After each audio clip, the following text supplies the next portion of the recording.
Arthur, can you come up? Arthur. Why don't you stand right over here for me just a second? First of all, I'd like to remind you that you all did an absolutely fabulous job yesterday. Let's give everyone a round of applause who were involved. Come on, let me hear from you. Come on. Oh, come on. And remind you that when you get up today, I want you to be proud of who you are. If you've just spoken, I want you to say again your name and where you're from, like this. Hi, I'm Donna Blevins from BigGirlPoker.com. And you can say Donna Blevins from BigGirlPoker.com if you wish, as the gentleman did yesterday. But what we want to do this morning, hi, Arthur. This is your poker champion. This is the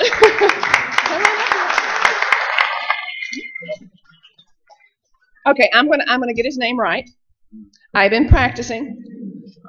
I can do this. I can do this.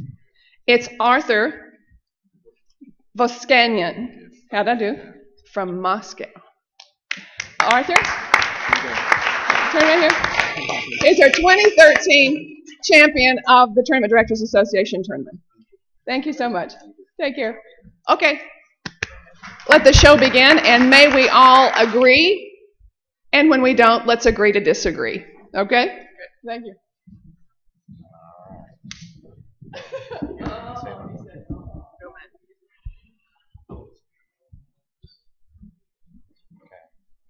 All right, again, the live stream is up, and the website for that is live.pokertda.com.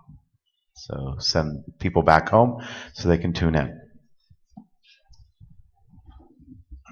Okay, so where we left off yesterday, we had a few questions. What slide would that be, Mike?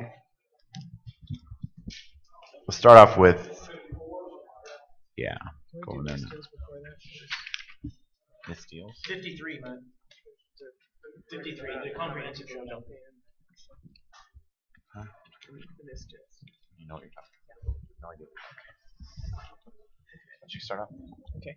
Before we do that, can we go back to the misdeals, because I think there's a few things we need to clarify on misdeals.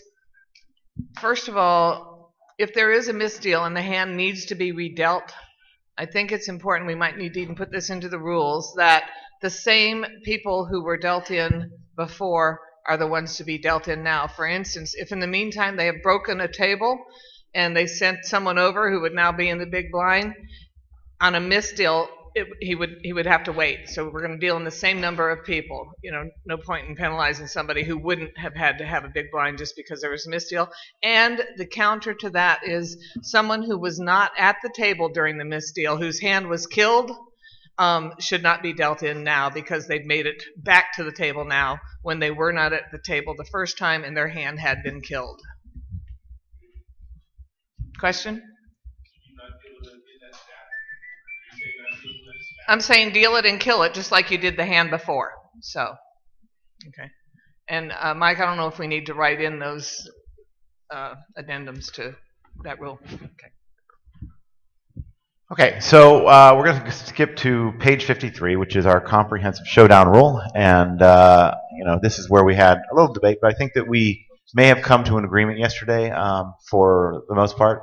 Jack? Sorry. No, I'm just thinking out loud real quick, but before we move on about the misdeal for the misdeal, and that person doesn't get dealt in. Right. If they would not have been dealt in the hand before, you don't like that, or? No, I'm just thinking for stud or anything like that. If you know, a low card or something like that. I mean, I'm just trying to think. So they weren't supposed to be dealt in. That you're talking about, you would have dealt them in. They wouldn't have. We would have only had a misdeal. If you dealt them in and killed their hand the previous time because they weren't there. Okay, so let's say that happens and they're the low card in stud. Okay, well it would have been a misdeal, so they would have gotten their money back this time. Well, let's say they weren't at the table. Right. Follow me. They weren't at the table. Right. You dealt them in. Right. And one of their two cards got exposed. Now they come back up to the table, and now since it was a misdeal, are we going to let them play their stud hand?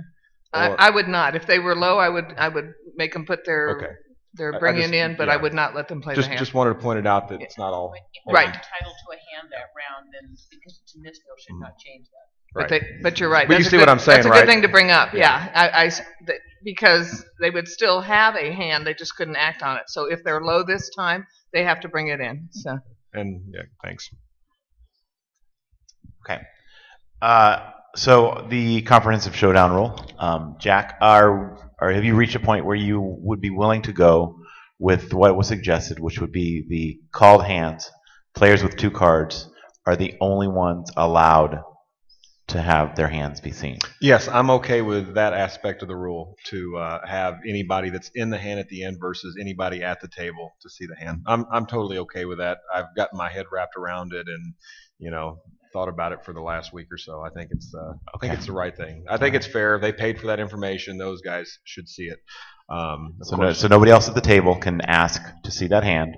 Only players with 2 cards that have called the bet are allowed to see the hand. Now, is everybody else in the room okay with that? Is there anybody that has a strong argument against? I think we got it, Mike. I think that's done, which is incredible. All right, Mike, let's talk about collusion. If you advance it to what is it? Advance it a couple slides, man. Okay. One more. So, in the first instance, is the situation A is the last aggressive bettor on the final street, and the callers have paid for the information. So we're saying they have a right to ask to see the hand. Anybody else asking to see any other hand, any player at the showdown with live cards asking to see any other hand is a privilege. It's right. Yeah, I think it's a right. I think we've all agreed that anybody can see the hands that are paid for at that point in time.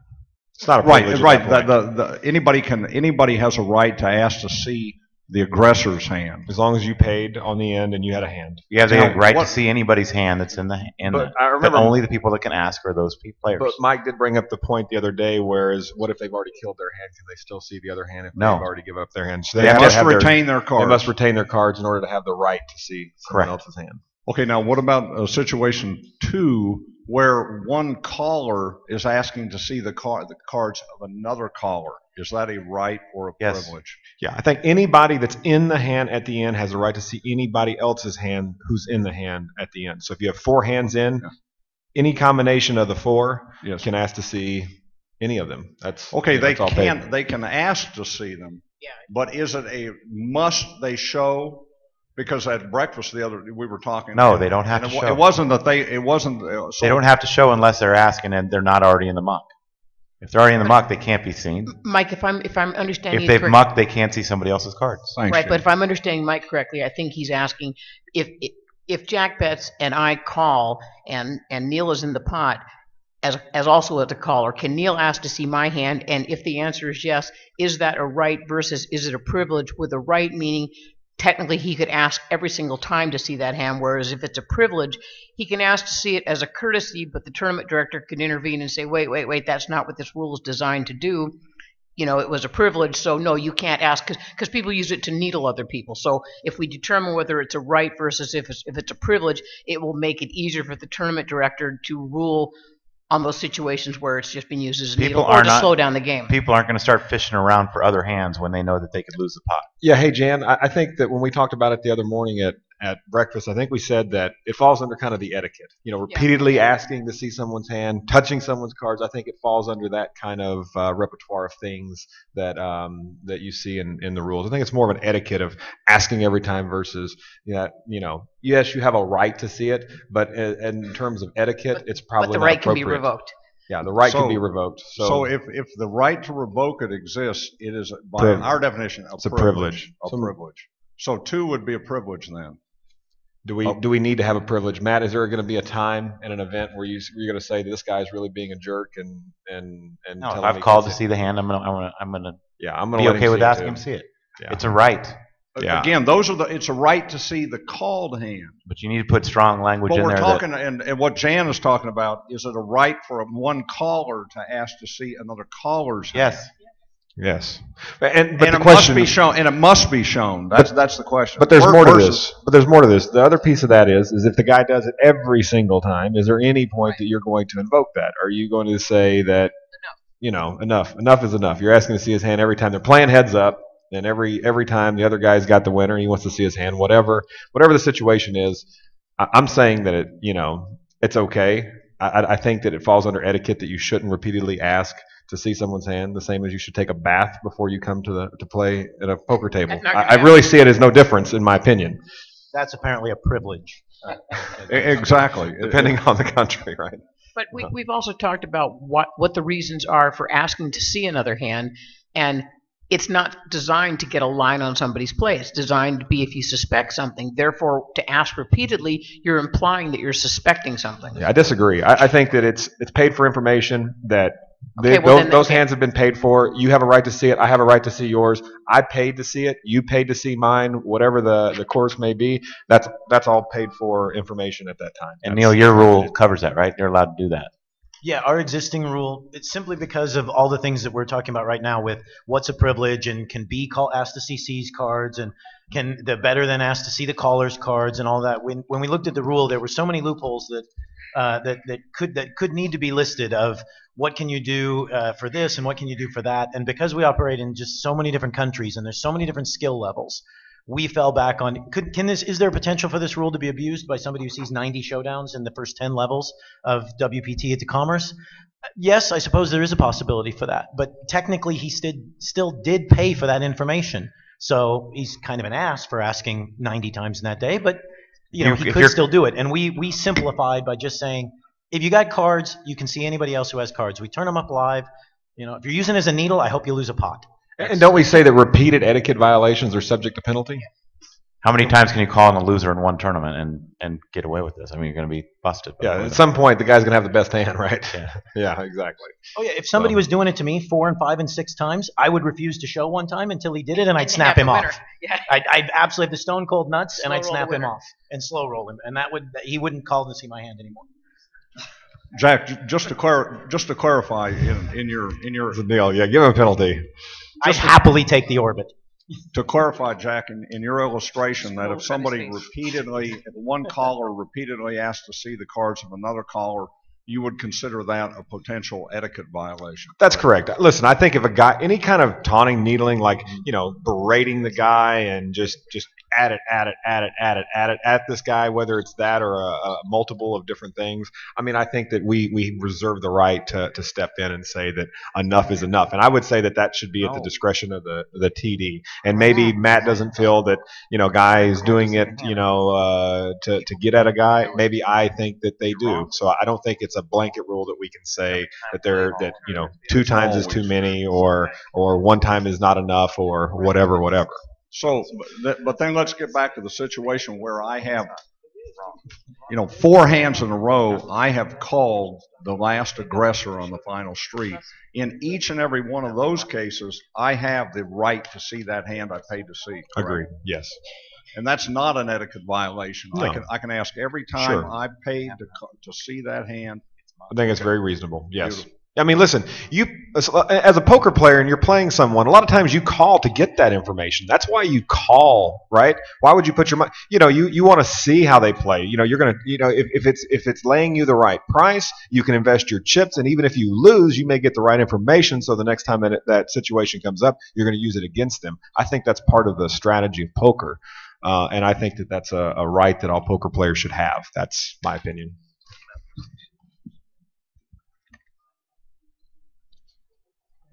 Okay, so I think we're there.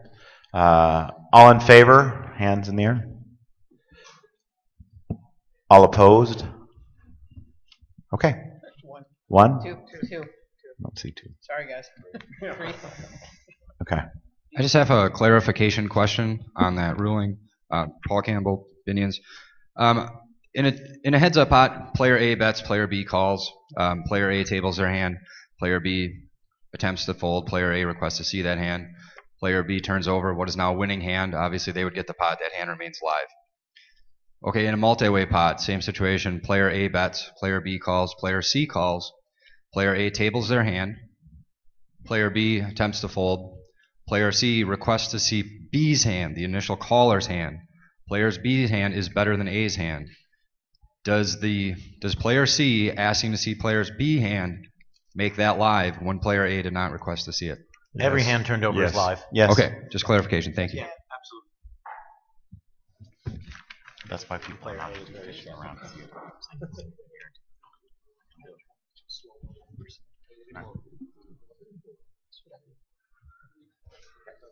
All right, so let's move from there.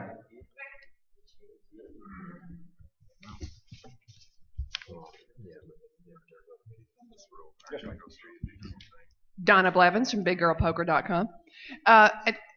Can we put something in there that says that every hand is live? That's the issue that's going to come up. Every tabled hand is live. I think that's important to add in the rule. That's all. Maybe that should be in the rules in general, Mike, that if a hand is tabled, it's live and has, all rights to the pot if it's a winner. I mean, it's probably a pretty solid rule there. Yeah.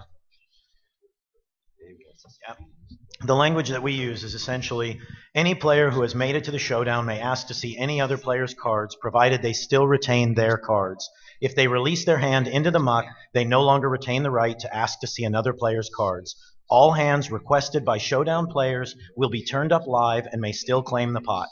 Any player who has not made it to the showdown stage of the hand may not request to see any hands. That's the verbiage we use. And we have a subsection A that says if there's a legitimate concern about collusion between individuals, players may request the dealer hold the cards and ask the floor personnel to review the hand. So that's how we cover the collusion angle on it as well. Excuse me, JC from Brazil.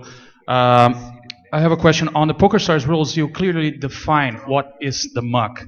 You clearly define that a hand is mucked upon touching the burn cards or anything. Well, if the dealer is reaching for the cards, well, I pretend I want to muck my hand, and the dealer is reaching for the cards, but it hasn't touched the other mucked cards or anything. Can they still be turned up? For us, I don't know for Matt or Jack. For us, if the player can get them back, then I don't really want to see him arm wrestling the dealer for the cards. But if he can get them back, then they're his still. I mean, if we don't get them into the muck, is that Matt, Jack? Yeah, that's pretty much it. Yes. Yep. But it is important to train your dealers to grab when someone throws their hand away, put it in the muck, quick. Just grab it. But yes, if it's retrievable, it's live. Yeah, that's actually really, really key because it's where the biggest mistakes can be made. The training to the dealers should be that those cards go into the muck. You don't push the pot to the winner. You don't leave them laying out there. As soon as cards come forward, they go into the muck, and then you deal with whatever's left because that's where half the situations we get called for to figure out who actually won that hand come from is because the dealer didn't actually follow the proper procedure, or to be fair to the dealers, wasn't trained in the proper procedure. So a suggestion came on. Do we want to? Neil, you have removed the old tap the muck in that three-way pot. There's no tapping the muck, and the dealer and that hand is dead. If a third player asks to see the other one's hand. Now, we did this to get rid of that whole, that you have to kill this hand or this hand's live or anything. If they get turned over, they're live and the best hand wins. Speak up. I have a little bit of a problem with that. Say C is the winner. A asked for B's cards to be turned over who was not going to turn them over. Now B turns his cards over and beats C. When that would have never happened if A wasn't allowed to see B's cards. B wasn't turning over his cards. C was going to be the winner. Now you have C as a loser. I don't know. I don't think I've ever seen that. What if C was trying to dump his chips off to B? And that's the collusion we talked about. I think that's possible. But I don't. Is it worth it? Yes, I do. I do believe that in those situations that it should always be one way or another. There shouldn't be that discretion because it could be that the floor person's in with the player that's trying to dump the chips to the other guy. There's too many things, too many suspicions with the players. I think if the hand's turned over, it's live, and that hand should win the pot. It's my opinion. In a cash game, hey, look, you guys can do whatever you want. Tell a guy to look this way and kill his hand, whatever you want to do. It's fine. In a tournament, no, I think the best hand should get the money in that spot. Tommy from the Venetian. I'm not saying I disagree with anything. In fact, I agree that the hand should be turned over. I just wanted to tell you about some comments that I've heard from players when I've sat down with them. And they, in my opinion, do maybe not all believe in the spirit of this rule because they believe one player to a hand. And basically, by allowing another player to ask to see another player's hand, we're taking that out of their play where they have to read their own hand, and if they want to muck it because they don't read the right hand, they don't see they have a flush or a straight, and they muck their cards, well, now we're taking that out of their hands and we're forcing them to turn it over when maybe they didn't want to, and it's no longer one player to a hand. So like I said, I do agree, but I'm just telling you what I've heard when I've sat down with players. So The only thing I will say is that I'm not saying that I would ever do this, but that's why I'm a firm believer that if all hands on the in are called and turned up, and the best hand gets the money. All I'm saying. I'm not saying that that's never going to happen in poker, but that would be this solves all of these issues. I have fought and fought and fought with always saying that the winning hand gets the pot, and that Matt's of the opinion that the person with the last live hand gets the pot and that sort of thing. I just think that by showing the hand takes all that question out of the mix. Best hand gets the money, period. It's verification, it's validation for the pot, plain and simple. If I thought we could get a single player to agree to that, I would push that as well. And we wouldn't. I firmly agree with him. I mean, in online, it all gets turned up. I have never heard a single player. Online poker is very popular around the world. They all seem to play. Nobody's saying I don't want to play because they see my cards at the end. But every player I've spoken to has adamantly said they've looked at it and go, yeah, I don't want to do that. And that's. But I agree. That's simpler. Turn them up. Who won? Next hand. But yeah, Eric Janis, Paula, Casino. Part of poker is actually people making mistakes in hands and people taking advantage of those mistakes. If you do that, you're going to take that completely out of poker. You're disenabling the guy from making a mistake. To be really fair, we've had this rule for 2 years in Europe. I think maybe 5 hands. The EPT combined with like the national tour is probably on the scale of 50 to 60 tournaments in 10 days. We probably get 5 hands asked to be turned over. The poker players now, even like to be fair, the newer players probably won't understand the complexities of the rule to even ask. They'll be happy to take the pot. They're not going to want to know what you've got. The advanced players, they might take it maybe once, maybe, but they're just happy to take the pot as well. Nobody. I mean, can you imagine if you're Elke or Jason Mercier or Ivy or Helmuth or somebody, and you use this rule and you lose on ESPN? I mean, most of the players that I know, we have to turn over like 5 hands. Yeah, a good player that rolls over, by the way, rolls over 2 aces this hand and says, oh, he had this. The good player is going to change that up or use that to his advantage. So, I mean, showing a hand is irrelevant to a good player, in my opinion. I don't think we're going to see 400 hands a day being turned over. I just don't think players are going to do that. I understand the concern from both of you, and I agree to an extent. It's your argument is the big counter argument to what Jack and I just said, is if you turn them all over on the river, then the guy who can't figure out he's got a flush or all that, we take away his ability to screw up his hand by doing that. That's a big counter argument to that. But I just don't think we're going to see hundreds of hands turned over. And we already do take that away on all ins and calls, right? Because the cards go up. Yeah, and that was my argument originally by having it. I said, well, we show it there, and we don't want to lose a player in a tournament or have somebody wrongly eliminated that way. Why wouldn't we want to have that extra step of validation? Why do we ever want to have a rule where there's potential collusion in that respect that we have to use our judgment in that spot? Okay, did he collude? Are they dumping chips to each other? What do you think that he did? And if I have to do that once in my tournament life, is too many, in my opinion.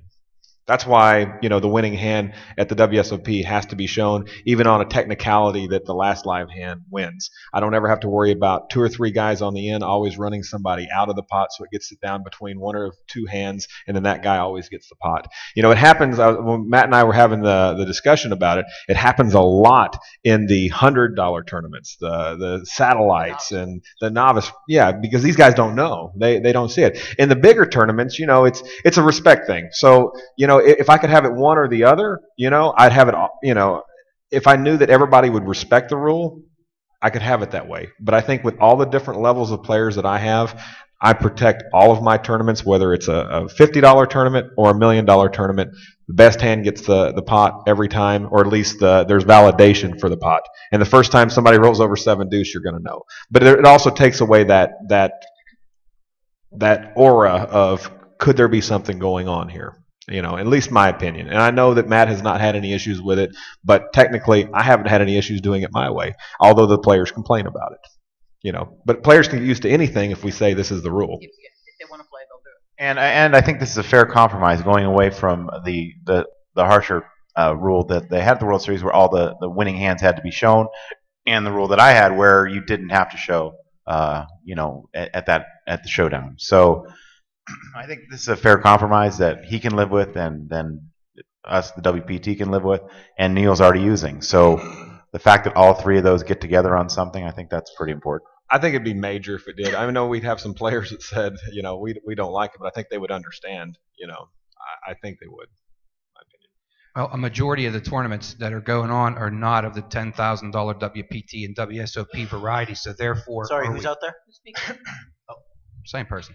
A majority of the tournaments are the smaller type tournaments, at least the ways. I mean, most of us. I don't know. I speak for myself. I've never been involved in a 10,000 event, but so basically, we're putting a rule in that's going to apply mostly to the higher tournaments, but it's also going to carry down to people using TDA rules in their smaller tournaments, and then there's going to be chaos involved in this. Actually, I think that it happens more often. Like I was saying, you're talking about having the winning hand shown. I have the situation of the collusion all the time in the smaller tournaments. It's where it really applies. Yeah. So I mean, that's where the issue lies. Not so much in the bigger tournaments, but in the smaller tournaments. But having it one way or the other, I'm going to have it that way to keep those guys. Listen, the real good guys, they can dump chips. They'll win the hand on 4th Street or whatever when they're dumping heads up. It's a lot different when you have these multi-way pots and these 2 or 3 players and the satellites, and they're constantly just chomping and cutting up 4 or 5 players every single satellite. It's bad for business. I'm going to take something away from them. I'm going to make it tough. Somebody's going to roll over a hand, and I'm going to catch them. I'm especially going to catch them over there. I catch them in the satellites almost daily. So, in my world, it works. In everybody else's world, it might not. Some players may understand it, some players don't. But I really wish we would come to, some sort of a consensus that, if a winning hand is shown, it is, good for the game, although it may not be the best for the player. And I'm of the mentality that what is good in a cash game may not necessarily be good in a tournament. And I totally get the argument that poker is deception. You try to capitalize on people's mistakes. People play for 20, 30 hours trying to wait for that person to finally get tired to put their chips in bad, and you bust them. I understand that. I'm not necessarily of the mindset that should always be the case in tournament poker. That's all.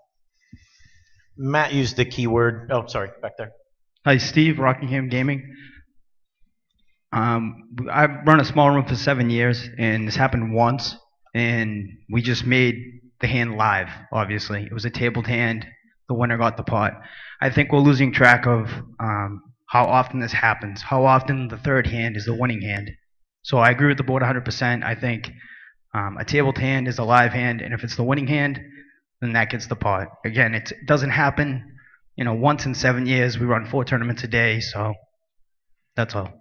Yeah, Matt used the keyword. It's compromise, because the one side is anybody who's dealt in can ask to see and all that. We think it's needling. It's used to gain information that nobody paid for. The flip side is something we used for 7 years over in Europe, which was nobody can ask. You don't have to show the winning hand, so there's effectively zero information being given and zero way to protect against getting squeezed out on the turn or anything like that. And you don't like the one side and we don't like the other side. So Matt's word of compromise is trying to find something everybody can live with and meet in the middle to protect players but avoid the needle. I mean, well, the compromise that we're talking about. So, sorry. Chris Gastany from Tulalip. I'll let you guys know a little bombshell here at Tulalip. We have nobody can ask to see another player's hand. And that's how we run all our tournaments as well.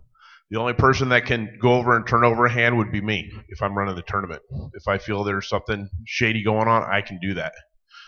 So I was just wondering, when you put this rule in, if you could put a little house rules may apply or something to that effect. That's always the case, though. That's somewhere else that we, yeah.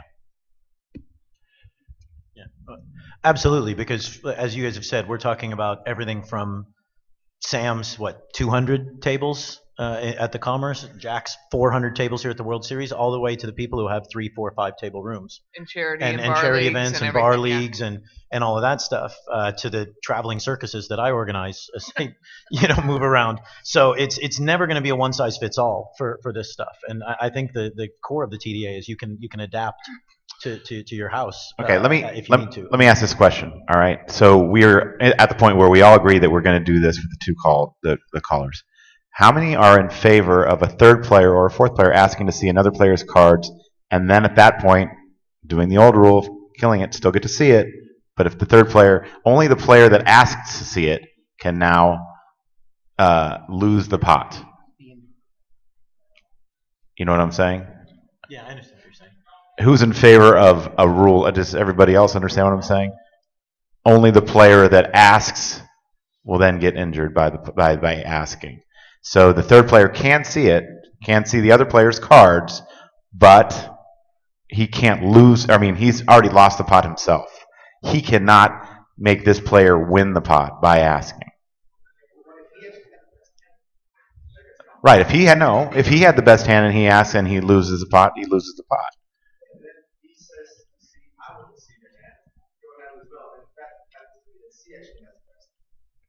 Right. That's what I'm saying. C's hand's dead in my scenario. You want all those cards live if they're asked and called and the best hand. And I'm just asking the question. Hi, Derek Glover with Station Casinos. The problem with that situation being that, let's say player 2 is the one, and he hasn't actually mucked his cards yet. Player 3 asks, player 2 hasn't mucked his cards yet, so now they're going to show the cards. He may have been able to turn over the winner, and now you're holding him to where only player 3 can he beat, and he may have been going to turn over the winner and just hadn't done it yet. Right. That's why I think most people are not raising their hand for that rule. Most people want that hand to be live. That's what I'm just saying, is you have a lot of technicalities in there where that player may have still turned over a winner, where he may have put it in front of him, was going to muck it, and player 3 says, I want to see that player's cards, but he hasn't actually mucked it yet, so he still did have the winner and was going to turn over the winner. Okay, this is one of those rules that we're going to go with right now. We're going to try and push it through. Jesse? The hand is still live if the player hasn't mucked it, even if somebody else says, I want to see that hand. His hand is still live. I'm kind of in favor of the hand should be dead, but to answer the gentleman's question, if it's still in the player's hand and somebody else has to see it, it's still going to be live. I mean, he has to actually fold the hand or before, and if somebody else has to see it, in that case it would be dead.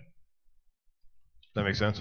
I mean, it's basically the old rule, except the only people that are allowed to ask are the people with cards.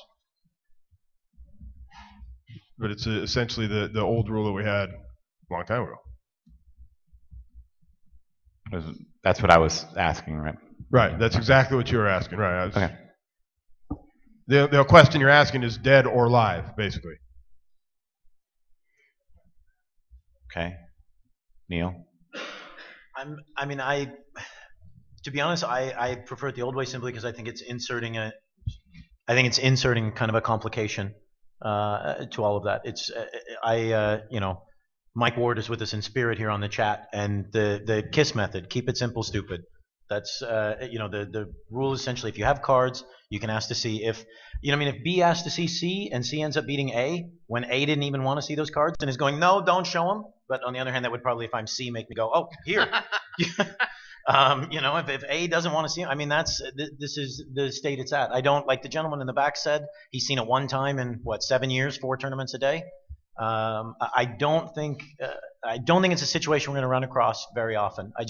If we announce the word, we could skywrite the rule tomorrow, and I don't think we're going to see 400 hands being turned over every day. I don't. Okay, I vote that we move forward. We all agreed on that at one point. I think we still agree on that. Okay, let's move back to page 50. Now, the no disclosure rules. What I would like to see, and I gave you overnight to think about this, and so we're going to have some debate here. Jack, why do you feel that your rule's a good rule? Okay, so I understand, and I thought about this last night. So I feel my rule is a good rule because the point that was brought up to me, the argument that was brought up to me yesterday was that people aren't going to understand the rule, and my argument to that is that not all rules are one size fits all, and not all rules pertain to a certain demographic or a certain level of player. They pertain to certain situations that come up in certain particular events. Like deuce to seven rules aren't going to apply to hold'em rules, so on and so forth. And so for the TV berating events that I run, it works. It's I haven't had any issues. The players seem to like to have that verbal strategy. They have now started to understand, and I mean the Merciers and the Negranus and the Helmuths and the guys that like to use verbal strategy when they're at the table. They have learned how to actually use the rule without violating the rule and getting penalties. And this is one of those things that I think the players can have without it affecting the integrity of the game. My opinion. So I'm not going to say that it's going to be for everybody. I'm not going to say everybody needs to adopt it. I'm not saying this is one that should go into the set. I'm saying this should be probably a house rule applies type of thing, because it may be too controversial for other houses. Now, if you like the rule, or you feel, Matt, that in some of your events that these guys would like to do that, you want to loosen them up a little bit, hey, I support that. But I'm not going to push anybody in this room or on this board to say they have to accept that rule. But from a World Series of Poker standpoint, it seems to work for us.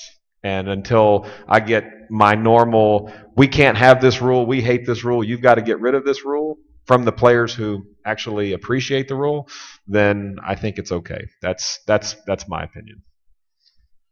Okay, Linda.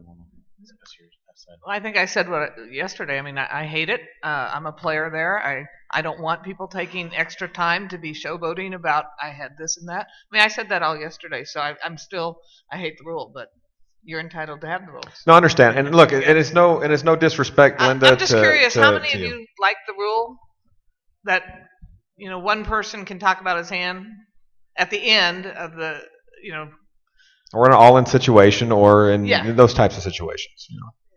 Not very many. Not very many people. Right? Okay, not very many. There's 3 or 4 people in your corner. Yeah. So I guess the rule stands. I didn't see Daniel come in. Jack, I have one quick question house on your rule. Well, why I'm in favor of the opening up the dialogue at the poker table a little bit, but I don't understand the why do you limit that person to call only? Because now, if you allow them to open the action back up, and now you've given up the information in your hand, it could now turn into soft play, right? And so it's a fine line between the what's kind of acceptable and what isn't. And a lot of these situations have to be monitored if they get to a point. And by the way, most of the situations that we see are at the final table, or on the live stream, or on the televised tables. So that's where you see the banter the most. So I'm gonna use Matt's argument. Why did we turn up all the hands in an all-in situation? Because it's good for TV. That's it. If there's another reason, of course, I'm open to discussion. But again, this is not one. How about TV table rule? TV tables only. Oh, at TV tables only? Yeah. I mean, if what you just said is true, that it's good for TV, then why allow it when there's no TV rolling? Yeah. I mean, I just can't really, Jack, I can't see anything good about the rule except for TV. Well, but I mean, like I said, you have been the first to back and say, I don't like this rule. I have not had an overwhelming. I haven't had anybody come to me and say, I don't like this rule. Nobody knows it exists, probably. Except for the guys that use it. Except for the people who use it, to their advantage. Yeah. I will tell you this. I think, like all rules that we put in, until it becomes a problem, and I receive complaints from players saying that they can't live with this rule, it's not fair what you're doing to us, whatever, then we may take a different approach. What's the address? What's that? What's the address? You're gonna send them all this way. Everybody in here is gonna say, I'm gonna be the complainer because I'm no longer gonna play in events because of this rule. But the thing is, the people who don't know about the rule or know how to use it, now all of a sudden they find themselves in the biggest moment of their life on that grandstand, playing for a bracelet or whatever, and they feel now that they're victim to a rule they didn't know existed, and they're at a huge disadvantage because So of last the one-sidedness yeah. of the So rule. last year I announced it at the start of every single tournament. Last year, every single tournament we How did you announced it. explain that? How did you explain the whole rule that you can talk about it, but it takes only? I It's mean, I don't exactly even the way it's understand the written, rule. exactly like it's written, that you can talk about and disclose the contents of your hand as long as you don't expose it and as long as you don't open the action up to a person who's already acted, period. And people get it. I went to Australia. They got it in Australia. I went to France. Even with the language barrier, they loved it. They used it there. I really haven't had problems with it. I mean, again, outside of this kind of argument here, I really haven't had I get anybody it come for back and TV, say, Jack. I really yeah. do get it for TV. But honestly, I cannot think of one good reason to have it other than for TV.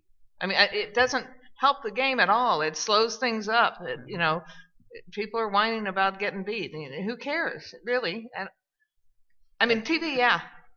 Jack's not changing, so Okay, let's move on. Okay. Jack? Sometimes we have to agree to disagree. Yeah, we'll agree to disagree. I'm still I think, playing in your event. I think you have great points, Linda. Yeah. I absolutely do.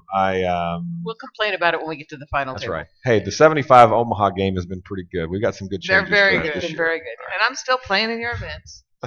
Hey guys, I also run televised events in Brazil, and we have, I don't know your demographics, but we run tournaments that are largely based on amateur players. We have more than 90% of our public being amateur players. I think that allowing players to talk in the end, even if they don't reopen the action, that's way too difficult, especially with South American players. South American poker is really, really new. And I know everybody in US and Europe, they're accustomed to a certain etiquette to playing poker, but South American players, they don't have it. So one rule like that, I think it would, yeah, that's true. And I think one rule like that, people are just gonna abuse it a lot, and it's gonna be very difficult to enforce it, and it's gonna be just like a really big show of penalties going around. Yeah, so far I've ran 1,000 tournaments with this rule. I implemented it in 2011 at World Series of Poker Europe, and then through the circuit, through the last two WSOPs and the last two Europe events and APAC. And I've not had to issue one penalty. I think I had one situation where somebody didn't understand it, but when we went to the table and we explained it, they got it and they said, thanks. We like this rule. I had a overwhelming response from several of the players in Australia. So, like I said, it's not a one-size-fits-all. It's not a rule for everybody, and I think that's the beautiful thing about the TDA rules is that there can be rules that are specific to your events and what work best for you. And I'm not sure that this is going to be one that everybody's going to. It's such a nuance, and it's such a thing that's probably more to big televised events, heads-up events, that sort of thing, that it's probably not ever going to have, any meaning or relevance to you. But you never know. It may either catch on. I'd like to continue it for a while. If it continues to catch on, maybe you guys will accept it. If you don't, it's okay. If the players decide they don't feel that it should be there anymore, or we feel that it's riding the line of the integrity line, then we'll definitely be open to change. Nothing is ever set in stone forever. We have to make rules in the interest of fairness, the best interest of the tournament, and we have to use our judgment. But we have to do what's best for our events. And you also use those in the circuit events also? We use them in the circuit events. We use them in Europe. We use them at APAC. No issues. Okay, I mean, yeah. So if the player on the river still has action left to take, and then he talks about his hand and then decides to raise, what happens? We're not going to let him. Obviously, we catch it. We're going to tell him you can only call. And if he does raise and it is accepted at that point, we're going to give him a penalty. So he could raise. He could, exactly. A guy could say, hey, I've got two aces. Hey, don't call me. I have this. And not ever even know the rule. And then we end up having to give a guy a penalty for that. So it's that could happen without anybody ever knowing the rule. And so that's why we have a rule in there that there are certain situations where it is okay to talk about your hand.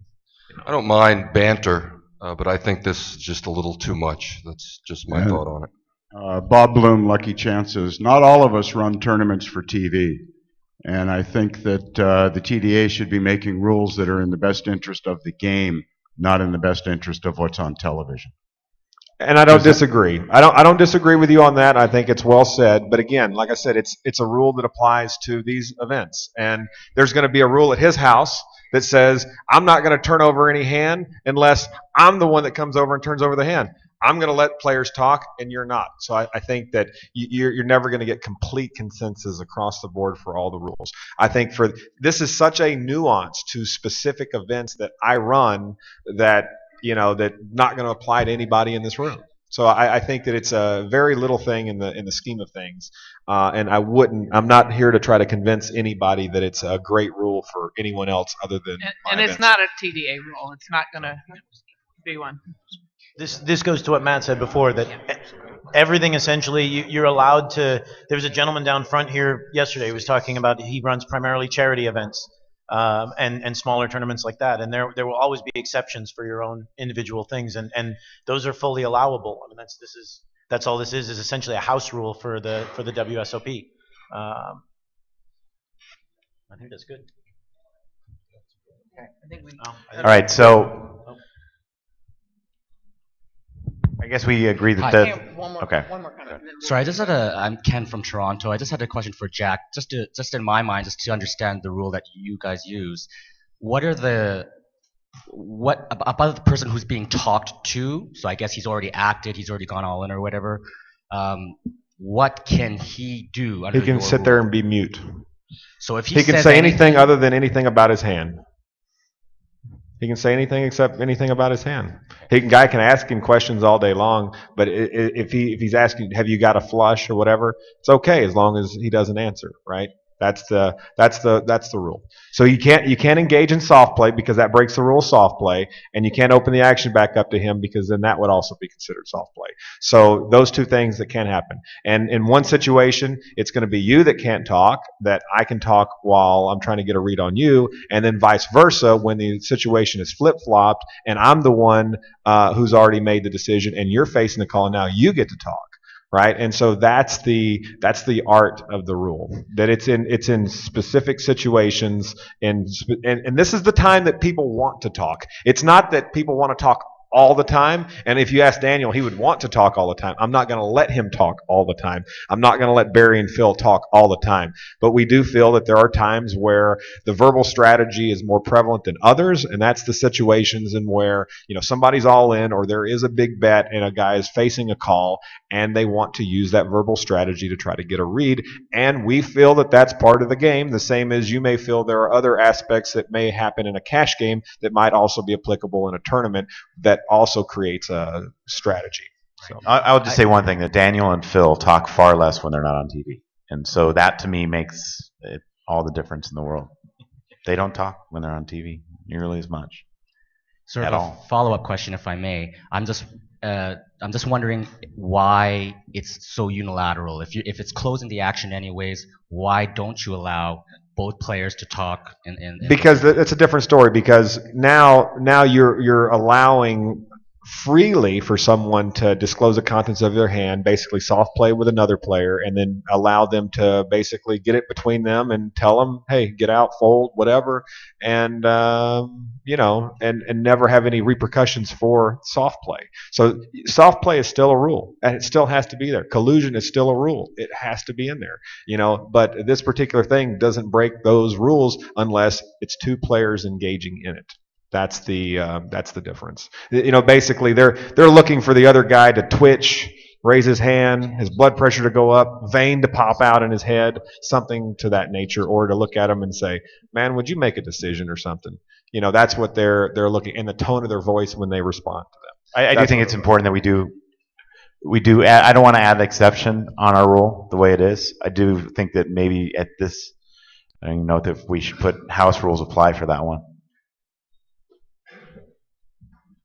Yeah. Because WSOP is not using it, and our rule says no disclosure. Does anybody have an opinion on that? That we should add an exception to say house rules may apply? Sam?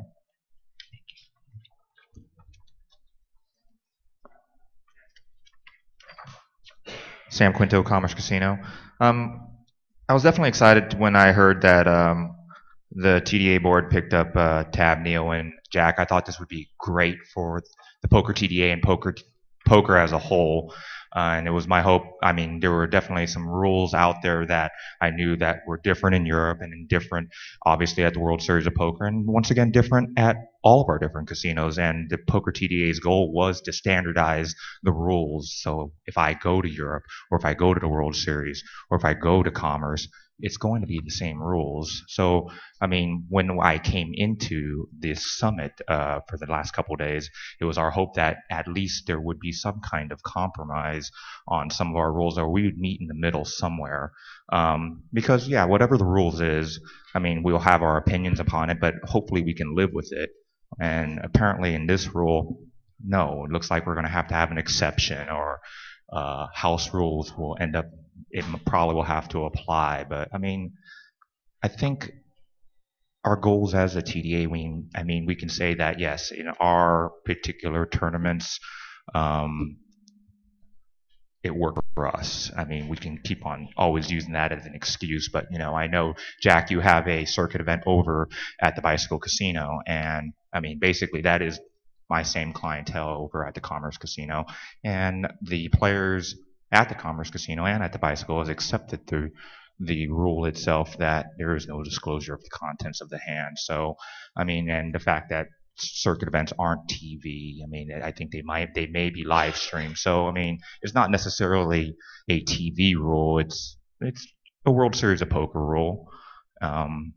So, I mean, basically, I'm going to the Bicycle Casino and I'm playing a World Series circuit event in March, and this rule applies, but the very next month I'm playing the Stars and Stripes tournament at the Bicycle tournament, and now I'm saying I'm disclosing the content of my hand in last position, and now it's not allowed. So it is creating some confusion, which pretty much is what we're not trying to do here. I mean, the TDA is about standardizing, and now you have a casino that will be enforcing your rules during the circuit event, and then the very next month they have an event and they're not going to enforce it. So isn't that the same as if they go to his tournament and then they come play in your tournament? Doesn't that happen? Like, say the situation where, hey, I felt like I was getting cheated in his tournament over here, and he wouldn't let me see the hand, and I came over here, and Sam came over and assessed the situation and showed us the hand. So I mean, I think that there's still going to be differences, Sam. As much as I'd like to say that there are always going to be standard consistency, I'm going to try to be 95% or as close to 100% as I can be in line with everyone else doing everything. I still say that there are going to be certain things, certain nuances that are not going to apply. And this was my biggest reason for not joining the TDA for many years. I want standardization of the rules. I'm not going to always get everyone to agree on my stuff, but I think compromise on a lot of things is possible. I'm not sure that there's a compromise for this because it's such a nuance. There's not a nuance. Do you let them talk? Do you not let them talk, or whatever? It's either one or the other, right? And so I don't see a middle ground with this particular rule. It's either get rid of it or not have it. So I have a very unique group of players that only play my events and probably Matt's events, and some of them come play Tab's event. They play Neil's event too. So these 400 guys, right? This applies to these 400 guys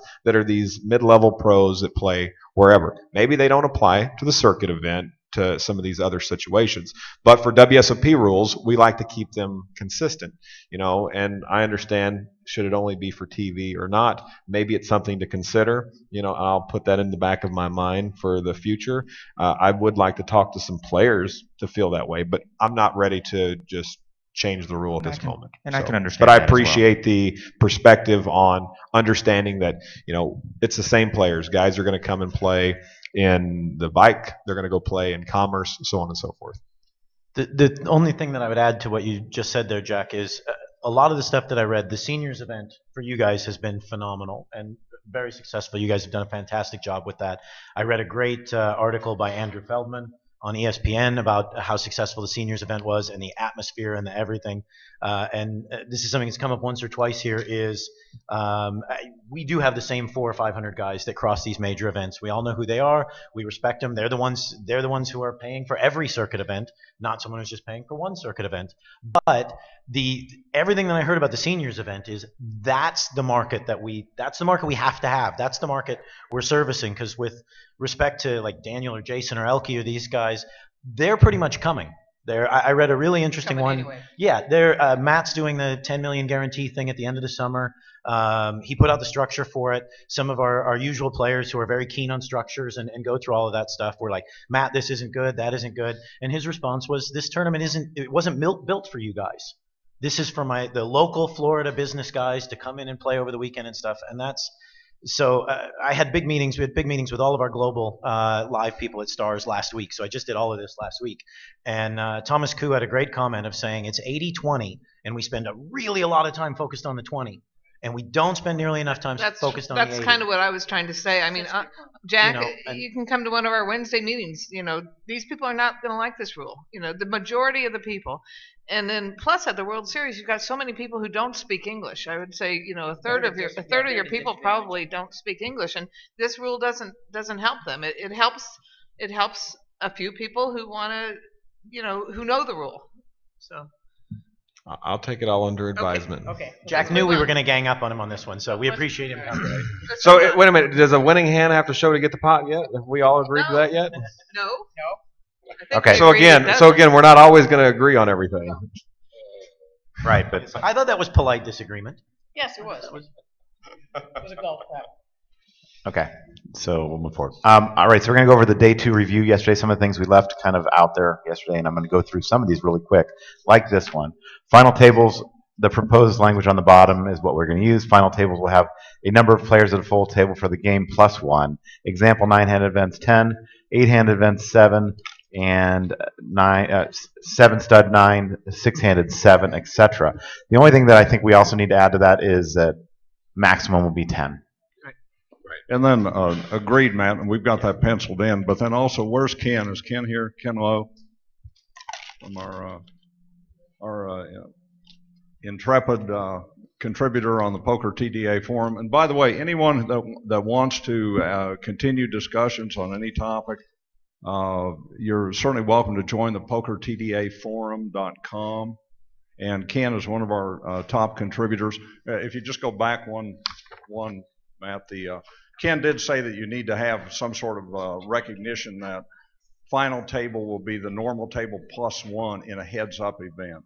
You wouldn't have a 3-handed final table and heads-up. He caught that. Move on. Don't forget, we run some 4-handed events these days too. So a final table would be with 5 players. Yeah. Okay, verbal declarations, acting, and turn under calls. We pounded this one out, I think. Neil, you want to go over what's there? Which we came up with this morning, which you guys did. I think this works, and I think that there's it leaves room for the TD to actually make a decision on the hand, but it also kind of points it out as well. Go ahead, Neil. Yeah, this is the, players must act in turn, verbal betting declarations, turn or binding, that's all standard, placed in the pot, stay in the pot.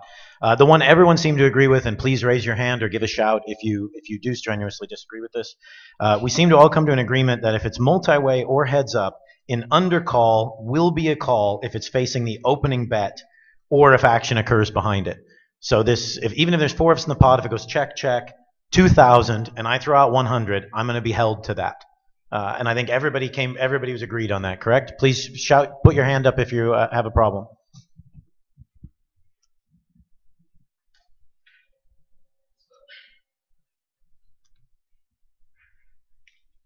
Just know there is some language discouraging it coming up.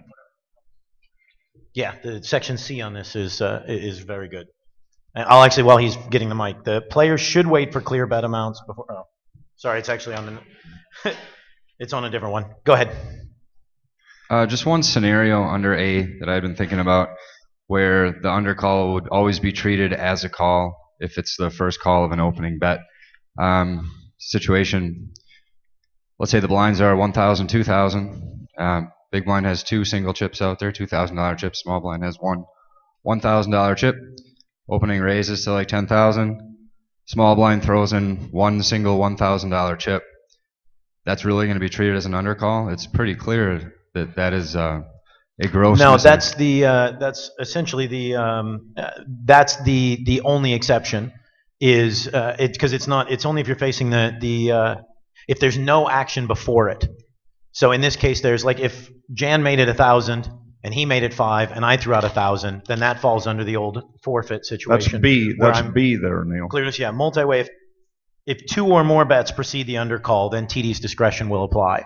Because that's I think it was Rob yesterday who mentioned it as I may be mistaken in crediting it, but if it's 2,000 and then it goes 10 and you throw 2, it's pretty obvious to most everyone. Someone called it gross misunderstanding or whatever. So this is worded that you're facing the first, and in a blind situation, the blinds would technically be the first. Perfect. So that wouldn't apply. Perfect. It's only Thank the actual first situation.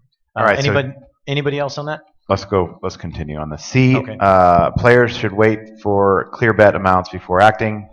A says raise, but states no amount, and then B and C quickly fold. B and C should wait until they act, or should wait to act until A exact raise amount is clear. Yeah? I think everybody was okay with that as well? Now, Matt, one proposal that Neil had this morning, which I think is worth considering. If you look at B, B says multi-way if 2 or more bets precede the undercall, TD's discretion applies. Neil's suggestion was to broaden that a little bit and say all other situations, TD's discretion applies. Which is, this is the only all other, but. Well, it was just to simplify. So rather than putting in another example where people have to go, what does that mean? Just say if it's not an undercall of a single opening raise or a single opening bet, then the TD decides.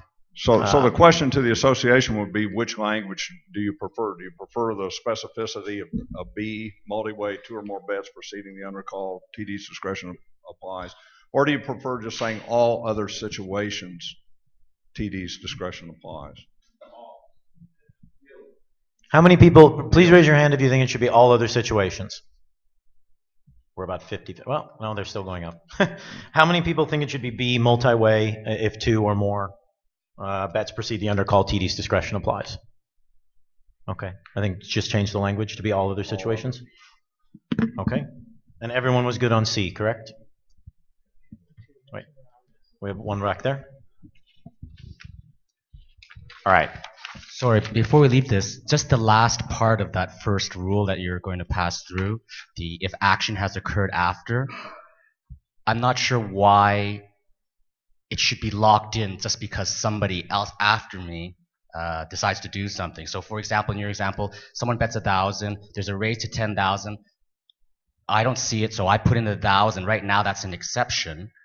But as I'm thinking about it, as the dealer is trying to fix it, somebody else acts over here. Why should I be locked in? Why can't we still continue to fix that? Now, that actually falls under the exception because of the 1,000 in front of it. It wouldn't, the multi-way, an undercall is made if facing an opening bet or if action had, never mind, sorry, I actually misinterpreted it. He does have a very good question. I thought the situation was solved in the rule. I was wrong. What do you think, Matt, Jack? That could be removed and just say you're going to be held if facing the opening bet. So many ifs. There's too many. Yeah, there's too many. There's too The many. action has occurred up behind it could be moved out. I mean, into the it's another circumstance in the TD rules.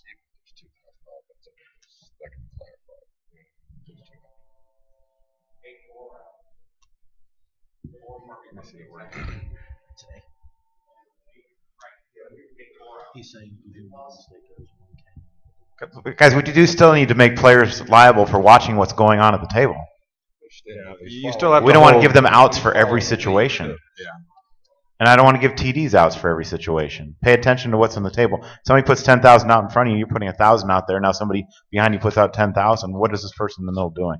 I mean, we leave outs for us, but at the same time, the players need to pay attention. But I think they're more talking about 1,000 than 10,000 than 1,000 and 1,000. Right, I understand that. I firmly believe that second player is released from that. Yeah, at that point. I think both of them are released, right? You're saying No, the second player was released from the 1,000. The 1,000 would stay in for both players, wouldn't it? It could. Yeah.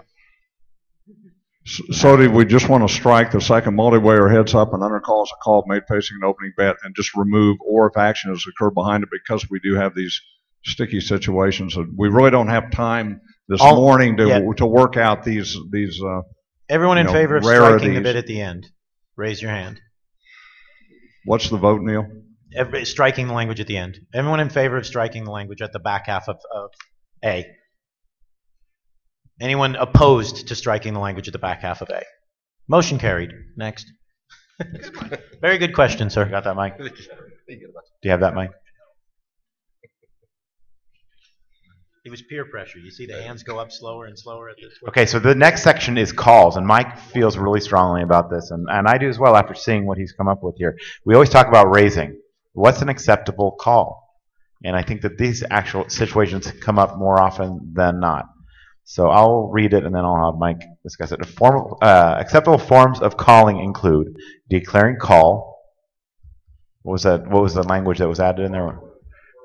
Verbally declaring call, betting chips equal to a call, betting a silent over chip or multiple chips equal to a call under the multiple chip rule. Silently betting chips that are relatively tiny to the bet. Example, A bets 50,000, B silently puts a single 1K chip, is non-standard, strongly discouraged, subject to penalty, and will be interpreted as the TD sees fit, including being ruled a call.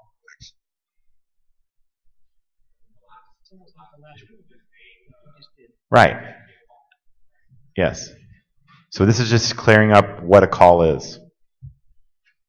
Yeah? It also says it's subject to penalty, and we strongly discourage people putting in a single chip. Yeah, I really like that language, and they should maybe start giving penalties. Slow that down. It's the only way you'll stop it. Are we good with that? All in favor? Hands? All opposed? Sweet. All right, done. Good job on that one, guys. Good job. Tough one. We're on a roll. Where were all of you during the first summit when we couldn't agree on anything? When we couldn't agree to I love this. Wow, this is so awesome.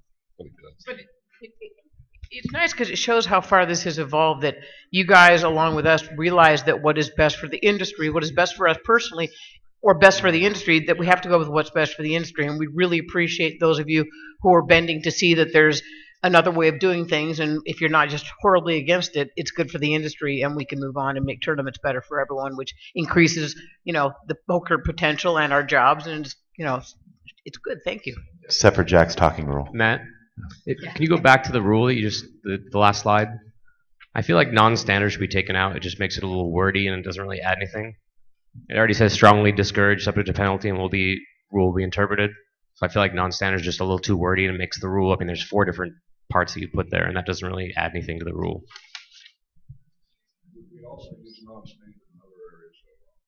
I just feel like it makes it way overemphasized. That's just my opinion. When you read that rule, it looks like you guys are saying, don't do it, don't do it, don't do it, don't do it.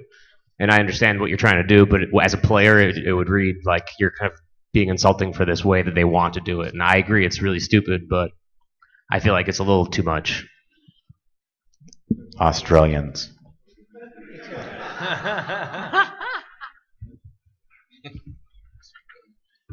right. So we're to 35 out. Action out of turn. Action out of turn is subject to penalty and is binding. If the action to the out of turn player has not changed, a check, call, or fold does not change the action. If action changes, the out of turn bet is not binding and is returned to the out of turn player, who has all the options, including calling, raising, or folding. An out of turn fold is binding. Next slide. A player skipped by the out of turn action must defend his right to act. His hand is dead if he has had a reasonable time to speak up and either 1, multiple out of turn betting actions occur to his left, or 2, any out of turn action occurs to his left and the next street is dealt. And where that reads multiple out-of-turn betting actions, it probably should read substantial action. So you can just visually substitute substantial action there. Now, B can be interpreted as sort of a harsh, kind of the harsh camp, the very strict camp. For those of you that can't quite get to B, then we have a milder compromise option, which is the second version. And Neil has yet a third version that he suggested today. My third version was essentially that the TD is being called in this situation anyway, so Rule 1 should apply. Because I'm very uncomfortable with a rule that states your hand is dead. I think it can be angled by players to say, no, no, no, you got to kill that hand now, look what happened, etc. It just, you can kill it anyway, because the TD can kill it anyway. Jack said that there's circumstances where it was three significant actions, I think, and he would consider the hand dead. It leaves the ball in the court of the person running the tournament. And if the dealers are following procedure anyway, they're going to you have to go to the table anyway. So I think it's better to leave it under Rule 1. That's my personal thing. These scare me a little. And here's the exact language that Neil proposed. If substantial action occurs out of turn, the action will be binding and the TD will be called to render a decision on the fate of the skipped hand. All right, if I just jump in there real quick, because we had a long discussion. I was just at Cabin from the Gardens in Los Angeles. I actually wrote it myself. I did a draft, and I took everything we took yesterday regarding not being able to use substantial action, because this is out of turn. I did already, actually. The people on TV want to see you. Yeah. Action, so obviously, it's a player skipped by OTT, or OOT. Action must defend his right to act. If he has a reasonable time and does not speak up before 3 actions occur, OOT, to his left, the OOT action is binding, and the skip player loses the right to take aggressive action when the bet is backed up to him. The skipped hand may be dead is the key thing here, if any 3 actions OOT occur to his left. Note, the next street dealt is considered action. So that would sum up everything that we went over yesterday. And then I can give this to you guys if you want. And that would be a version of, and we could work with that language, but that would be a version of the milder compromise version, where you would have the latitude to make it losing the right to aggressive action rather than an automatic dead hand. Right. Yeah, I think it's a hybrid of both of those. Right, and we can massage that language. Or we still have the option. Obviously, we still have the harsher option, which is the first one up there. Or we have the broadest and most non-specific. Right. I think the main thing here is we always want to have the may have a dead hand, because we want the TD to have the discretion on that. So we always say we never really want to kill a hand, so we always want to say may kill a hand, because we're the ones that have that power. You know, the only time, I thought about a couple of different situations where the out of turn could get mistakenly passed, and that would be a situation where the guy that's first to act under the gun and the button's kind of in the in-between spot, and maybe the guy actually thought he was the button, but he's really under the gun, and now the action passed him. You know, having a rule to say that you may allow a player to act now because that's happened, that would be the only time that I would think, in my opinion. The rest of the time, I feel that the player should be protecting their action, and I'm not sure it's a reasonable amount of time or substantial action, because substantial action, in my opinion, has always been cut and dry, and it's been easy to rule that if 2 actions past the guy with chips, or three checks past him, or whatever, that's enough for me to say the guy had plenty of time, even if it went boom, boom, boom. But the dealer passing the action past, based on the dealer being in there, the dealer button being close, I think that could be a reasonable argument to be made, such that the rule could be that it may be at the tournament director's discretion whether or not they want to let that player act on his hand now once his action has gone past.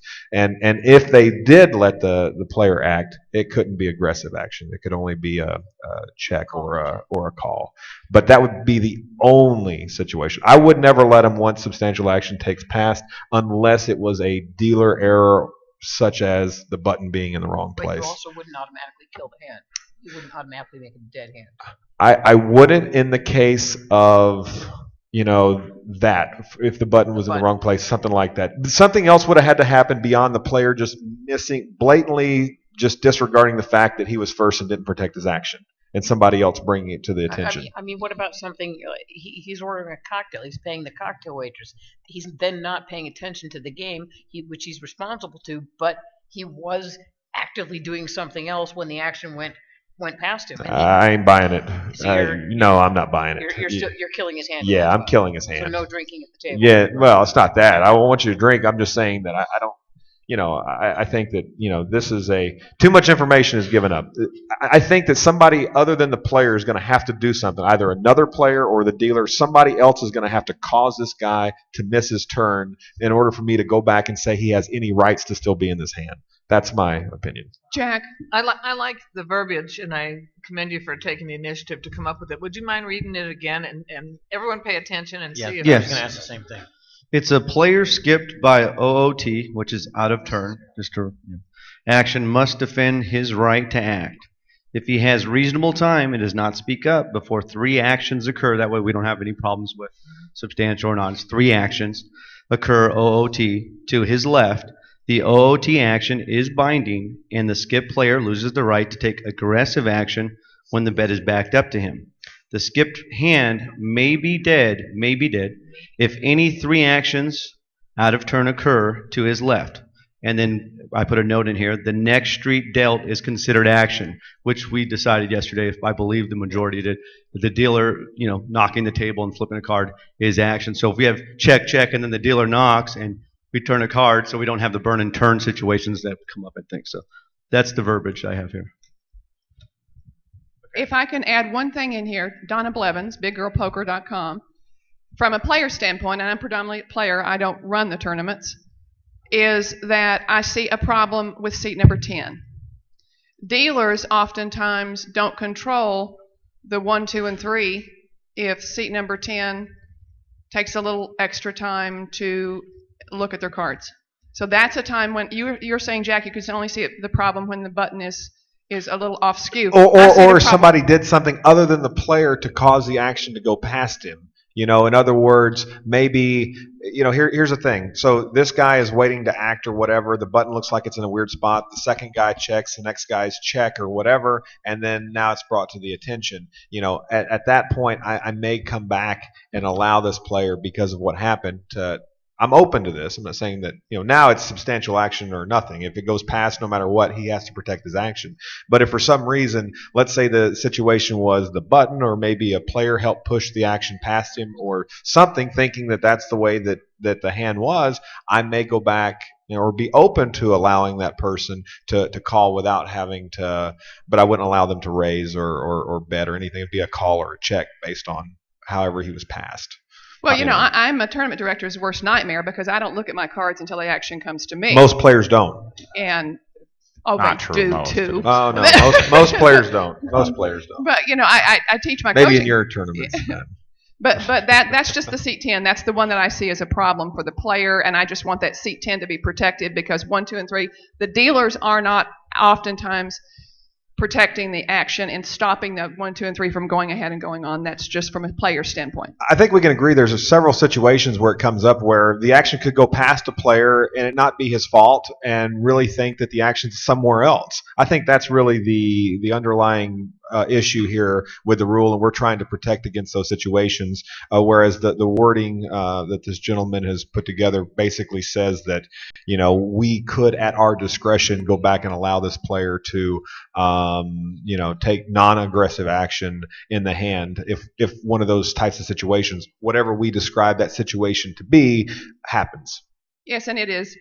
I'm going to brag for him, Kevin Quintanilla from Gardens Casino in Hawaiian Gardens. Thank you, California. The one, just listening to these two proposals, Jack's initial discussion about how he would handle it if there was substantial action, a call, say 2 calls to the left of the skip player. Jack, I've heard you several times on this, and every time you are favoring killing the skipped hand.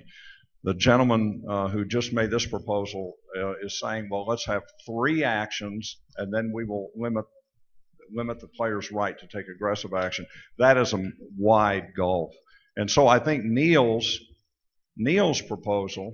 Well, let's just clarify real quick. go ahead. Substantial Yes, sir. action would be 3 checks or 3 folds versus 2 actions, Or right? 2 actions, Involving correct. chips, right? So let's make sure we clarify that everybody understands what substantial action Oh, definitely, is. So definitely. I wouldn't just have to be 3 actions. It has to be substantial action. But the way the proposal was, if I heard it correctly, was 3 actions, which I think kind of extends the range of latitude you give the player. But bottom line, if we get back to what Neil suggested as a compromise, because is this: if substantial action occurs out of turn, the action will be binding, and the TD will be called to render a decision on the fate of the skipped hand.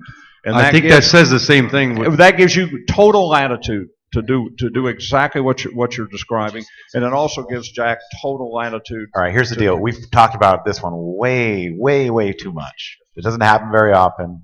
We'll come up with some wording that will work for everybody, and you'll still be able to make your own decision. You want to kill it, kill it. If you don't want to kill it, don't kill And it. that's exactly Neil's Read compromise. Neil's Can we one vote? more time, and then we'll vote on Neil. Can we have a TDA discussion talking board rule?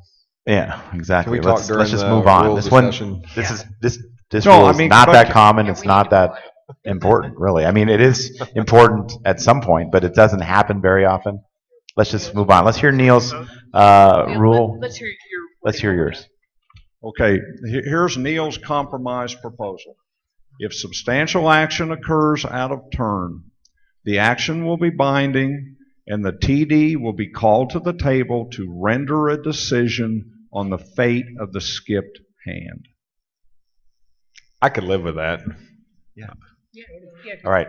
All in favor? Hands up. All opposed? All right. We'll move on. Motion carried. Good job, Neil. All my rules just go back to rule 1. Okay. That's fine. Yeah, why are we here?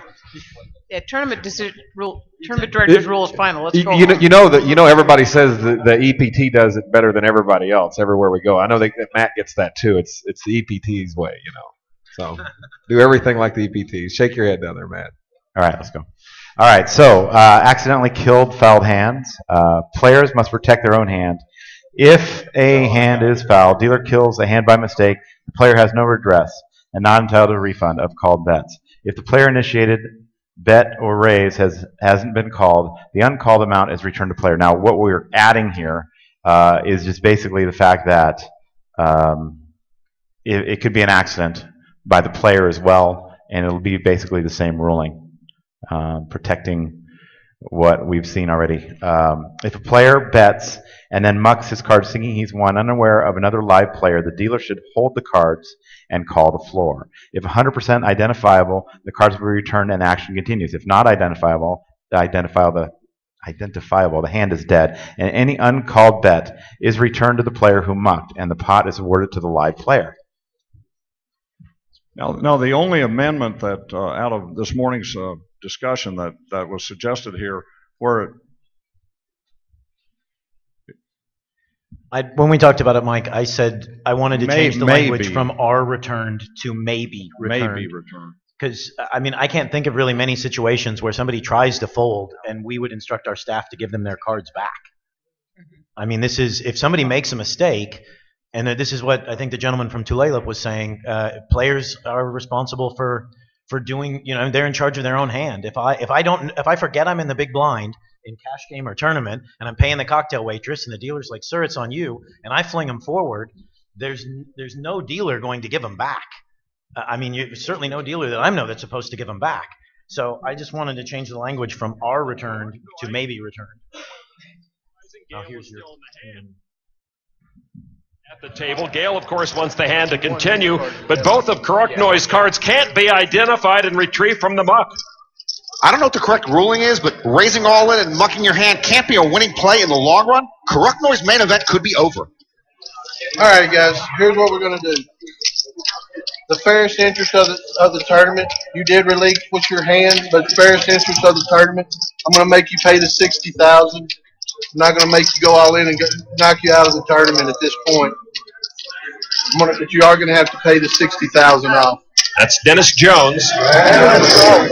I understand, but he's relinquished his hand at this point. I hate eliminating completely from the tournament. I know, but it's all.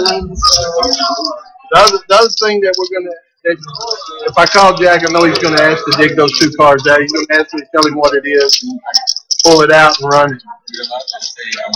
I can definitely call him. Tournament director Jack Effel not in the room, so they're going to call him, and we'll bring you that final ruling when we come back. Welcome back to day 5 of the main event, a critical situation at an outer table. After Gail Bowman raised, Andras Koroknoy moved all in from the small blind without seeing Bowman's raise. When the big blind folded, Koroknoy mucked. At issue now is whether Bowman said call before Koroknoy mucked. A big moment for both. All right, guys. I double checked it with the tournament director, Jack. He says you owe $60,000. We're going to keep you in the tournament. You're not losing your tournament line. $60,000 goes here, and it's over. You have to pay it off. Yeah. And the reason because he mucks his hand in the spirit of the tournament, the rules state if your call would have been a call already, but since you haven't called the bet until that time, I said call. When I came up here, he said you hadn't acted on your hand at that point, and then you said call. You get the 60, you don't get his entire stack there. All right, move on.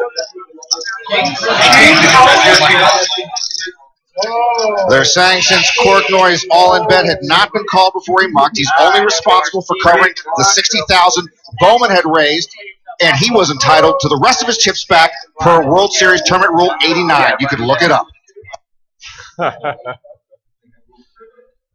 You can look it up. You do know that it could have been the other way around, and she could have had the jacks, and he could have had the kings, and man, she'd have been glad that he mucked in that spot. Well, and we're correct in assuming if she had said call, and then you got called to the table, he's going to lose. He's going to have to double her up. Yep, that's correct. So act quicker. When you have kings, act quicker, and when you have jacks, act slower. Just act, period. I mean, look, it was a situation. That's why there are rules to govern these types of situations, right? And by the way, I didn't write that rule. That was a TDA rule. But because they were on TV, they were all playing slower and talking about their hands. We should have had a different ruling because it was on. That's exactly right. They were talking. Yes. I think you made the right ruling. It is right. It's a horrible situation, but it's. Who created all this Hollywooding in the first place? I think that guy down on the end with the nice hair. The rock star tournament director. You have pretty good hair too. Thanks. You have hair there. Go ahead. All right. Wait, you're no Neil Johnson. It's true. Nobody else wants to be. Imagine if Gael would have called already. Would you, and the cards wouldn't be retrievable, would you have run the board out, and if Gael couldn't beat the board, declare it a split pot or not? It was not ever going to be a split pot if I can get his hand out of there and identify which two cards they were and rolled them up and put all the chips in. We would have let the best hand take the pot. In that situation, that couldn't happen. Or if she'd have said call and his cards are gone, at that point, again, I'm doubling her up. But neither of those things happened, and I think that the rule was made according to the letter of the law, and just because it was on TV, it got thrown up there. It could have been any other stage. It could have been a $20 tournament versus the $10,000 tournament. The same ruling would have been made, and actually that particular ruling probably gets made, I don't know, several times a day. And so it wasn't like it's like a burn and turn or something.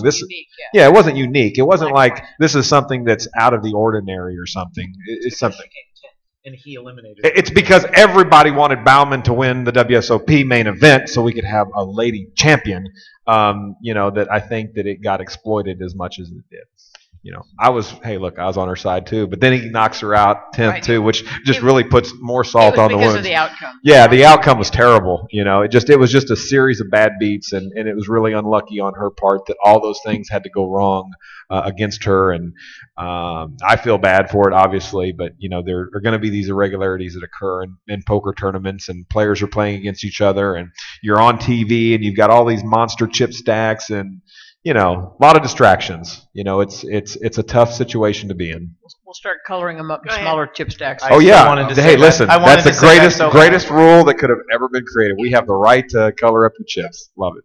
Go ahead. Chris Gastini, Toledo Casino. Jack, I got a question. At what point or whenever Or are you going to go dig through the muck for some of these cards? You know, it just depends. So it's sort of like the situation. If we think that they're identifiable, we're going to get them.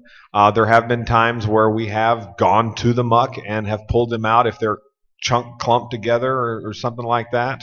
I don't like turning the muck face over and putting them out there, so to speak. They're going to have to be retrievable some way, shape, or form. Close to the muck, around the muck, something close. And part of this is that Dennis tried to find the cards, like, are these your two? And they couldn't. And so if he could have got the two jacks out without basically rolling over the deck and just peeling them out, we would have got them back, but we just couldn't get them. So. Hello, Guillaume Glaise from France. Gael is a friend, so I try to stay concentrated, and I still respect the TDA. We love Gael, by the way. Go ahead. And no, okay, just kidding. So just for my full understanding, this rule was applied based on the fault of the dealer, right? So this rule was applied like if the dealer had killed the hand of the Russian player in front of him, right? Can we conclude this way? Yes. So if again, it all based on Bauman's actions, right? So Bauman had not acted on her hand yet. Had the dealer killed the hand or his hand got killed in any way, shape, or form prior to her calling, that same outcome was going to happen. Had she called and the hand got killed and not retrievable, much different story. So. Okay, thank you. Jack, Tony Burns, Florida. Did you ever consider strength of hand? Did Dennis ever look at her hand? Because again, I'm not a good enough poker player to fold aces or kings. Right. If that hand would have been aces, I think. That's why I made the comment that I did, saying that what would I have? He said, Karak and I said that I had jacks, by the way. Let's say that it could have been the situation where she'd have had the jacks and he'd have had the kings. This would have never been an argument, and all of France would have been cheering that, hey, she didn't get broke that hand. Different story. What about the thought that what if only one of the cards went in the muck and the other one was an ace? Would you ever consider running it out? I'm not going to run it with one card. No, I don't want to. I don't consider that. But I have, and I consider like the Omaha situation that we had the other day, where I had the hand that would actually win the pot and was able to verify that the deck was intact and stuff in that type of situation. But I would never let a partial hand, like a hand that is not complete, win the pot. To that, we had a question from the gentleman from Madrid. I spoke to him yesterday, of saying, if the hand was killed by dealer error, they had, because you're using a lot of more amateur players and things like that, it's a genuine mistake by the staff. They had allowed, I believe he said it was an Estrellas event, they had allowed the player to play the all-in on the board on that 1 in a billion chance that maybe the board comes 10, Jack, Queen, King, Ace with no flush, and he could have chopped it up because it was I don't know how I've heard a couple people do it. I'm not saying necessarily it needs to be a rule. Does anybody see a huge issue with doing that, especially in the instance of dealer error? That's what you're saying with the one card, or even with no cards. Would you let them? You mean like on a board? Yeah, like the dealer kills my hand, and you say, well, we're going to run the board, and if it comes a chop, with the board being a chop, would we then split the pot and allow him to remain in the event?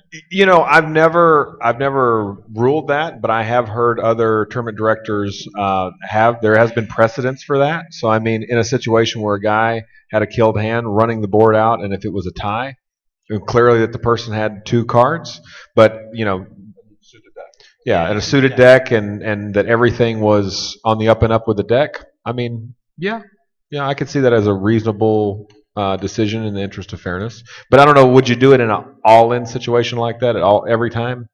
Would you do it like that every time? What if it wasn't an all-in situation and it happened? Would you still run out the board if a guy got his hand killed? That's a good question. Yeah, because then there's going to be the actions. Yeah. Well, it just was something to bring up to think up. I know we have lots of stuff. There's two things here. Okay, so do we all agree that this rule should be in place where it protects the player that accidentally mucks their cards? And two, do we want to train our dealers to stop hands from going in at that point if they're accidentally folded, and it's obvious it's accidentally folded, if somebody's made a better call that in fact might protect that player against himself and protect the other player in the pot? Do we want the dealer to stop accidentally mucked cards? Should the dealer be a shortstop? And is there a difference between a normal bet and an all-in? By show of hands, how many want the dealer to stop accidentally mucked cards? How many do not want the dealer to accidentally stop mucked cards? Okay, you have the mic. Go ahead and let me tell you why. Matt, Mike Rozak from Northern Stars Poker in Canada. There's two issues with this whole discussion about playing the board. One, it's contrary to the standard rule that you need 2 live cards to play the board. And secondly, is it our responsibility to babysit the players? I mean, we talk at one point about players being responsible for knowing when it's their turn to act. They're talking about a dealer error here, where a dealer the dealer error on the hand. folding is one thing, but then we're talking now about the dealer getting involved in the game and preventing somebody from mucking his hand accidentally. Now we're starting to babysit the players. We're going contrary to what we've talked about before, about a player being responsible for making sure his actions are clear and knowing when it's their turn to act. I mean, we should be consistent in how we deal with issues. I don't think, I mean, let's be clear on what we're talking about. We're not talking about if, like, the big blind doesn't know he's in the big blind and he folds. The dealer's going to kill it then. I think what we're talking about is the same as if someone is all in and there's a side pot and the player doesn't know it and the player's trying to throw the hand away, that the dealer says, wait, there's a side pot. So in this case, a guy has made a bet. He thinks he's the only one in the pot. And, at this point, the question is, should the dealer protect that hand because he doesn't know that there's another player in the pot and the bet hasn't been called yet? So that's what let's just be sure. But again, at that point, if the player doesn't know that there's a bet, he's not paying attention and he's not responsible for his or her own actions, and we're starting to get to the point of babysitting them. Not necessarily. What if a player's got his hands over the cards and he just doesn't see them? He's all in. This is a 10-seat, 1-seat thing where he didn't. Could be an all-in situation. So I have an opinion on this also. Deb Giardino from Florida. My staff, who are world-class staff, disagree with me on this, but I am going to say my opinion anyway. My concern about having a dealer stop a player's cards is if the dealer is a really good dealer, they probably know what they're doing. But in a new climate such as Florida, many of our dealers are not as experienced. And I have a handful of dealers that are green, very green, and it gives me a lot of heartburn to think about them stopping somebody's cards from going into the muck. I think you're putting a responsibility on a level of staff that shouldn't have that responsibility. I think it's the player's responsibility to know what's going on. And if you release your cards to the muck, then the dealer should be trained to put them in the muck quickly and not to have to decide which cards, what your intention was. But this is an all-in situation. The player has risked all his chips into the pot. It's kind of a different situation. Well, I just heard about a side pot. So that wasn't an all-in. That was a side pot. Okay, that's one situation. But what about if it was an all-in situation? Guy's pushed all his chips into the pot, thinks he's the only player left in a hand because another player, he can't see the cards. That's a situation where I would think that you would want that player to have his cards if he could. Again, I go back to the dealer having that kind of control and decision-making process. It just causes me a little bit of stress. And also, you kind of shift the responsibility for the mistake then onto the dealer. What if the dealer kills that hand? And the guy turns around and says, hey, Rule 47 says you were supposed to protect me from myself. Neil, then he does kill the hand. I don't think anybody's saying that the dealer is totally responsible. And it came through from the forum. So you're shifting the responsibility to the dealer. Okay, so if I could just add one more thing, because we train our dealers when the cards come in.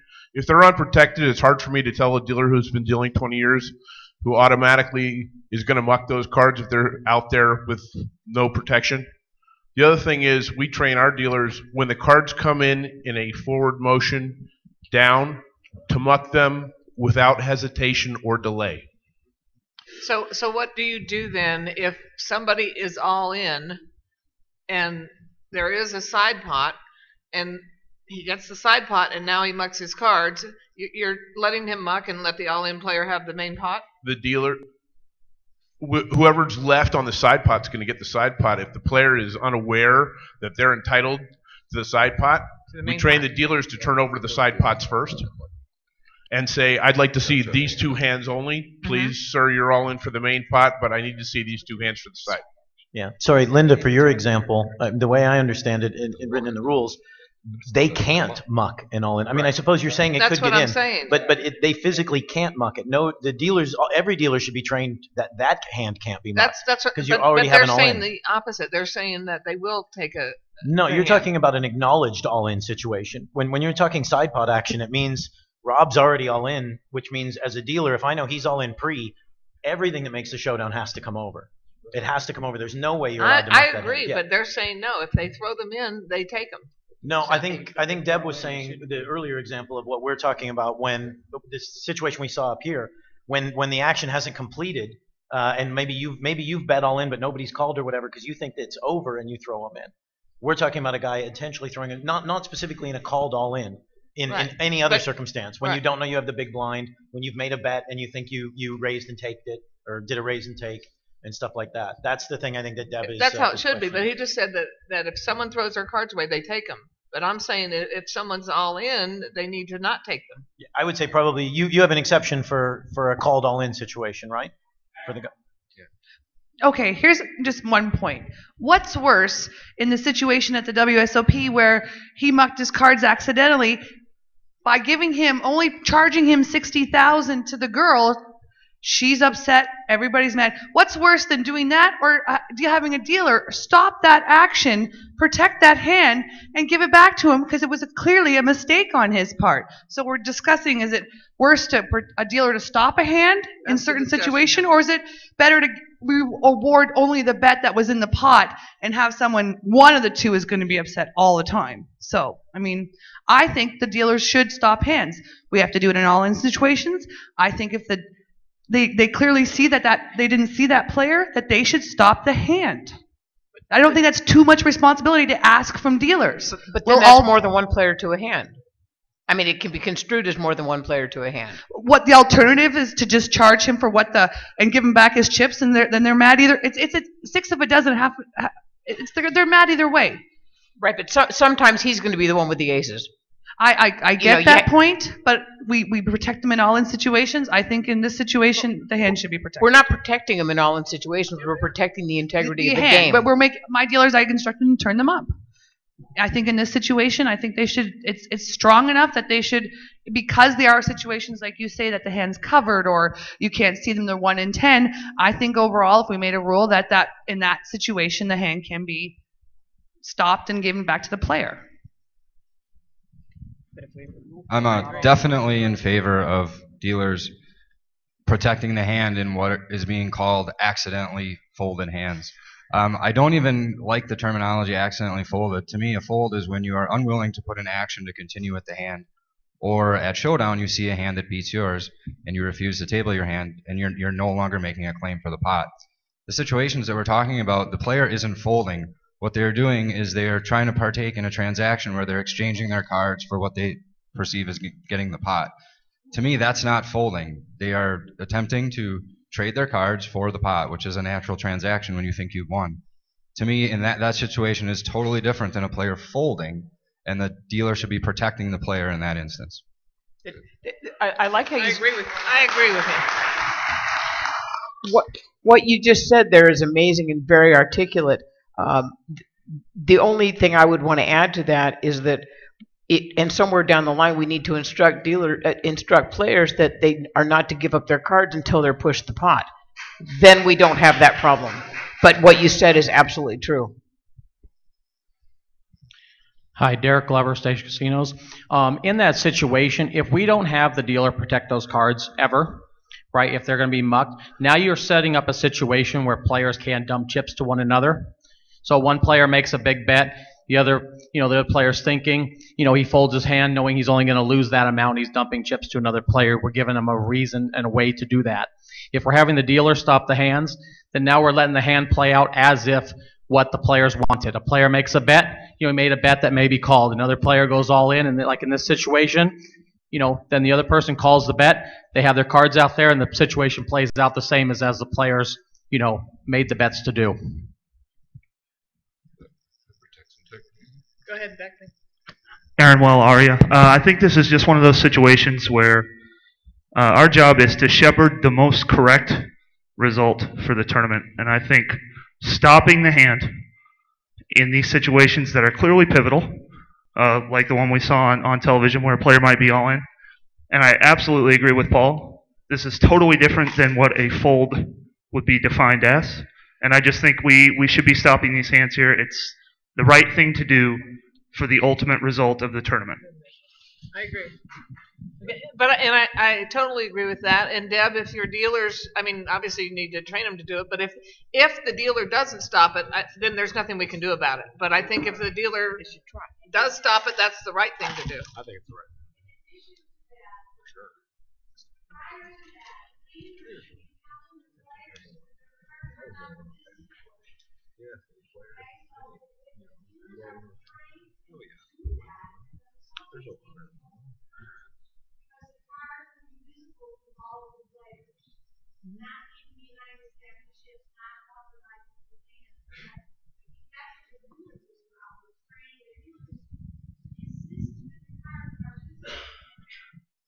And training the players to make them visible. And we do have a rule. We have a new rule this year that says cards have to be visible. Yeah, Eric Ganis, Paula Casino. You basically just said something that I was arguing in a previous point. You said that that his example would violate the one player to a hand rule. Okay, why is that any different than turning all the hands over at Showdown, which eliminates a mistake also? Who said that violates one player to a hand? Person right next to you. She just said that his thing violates the one player to a hand. Yeah. Why doesn't somebody calling that player's hand out, and then if that wins, why doesn't that violate? When I said that was like 15 minutes ago in response to something else. Let me just clarify. But the turning the hands up at the end, that's a specific situation on all in, and it also helps to prevent collusion and chip dumping. It's the one time that we agreed to turn hands up to assist in reading hands for whatever reason. We can agree to always. I'm sorry? So we could agree to always. Yeah. Yeah. I'm going to keep trying. I'm going to keep trying. I'm going to keep trying. Once again, you're not allowing players to make mistakes again. You're trying to make everything cut and dry, and poker is absolutely not cut and dry.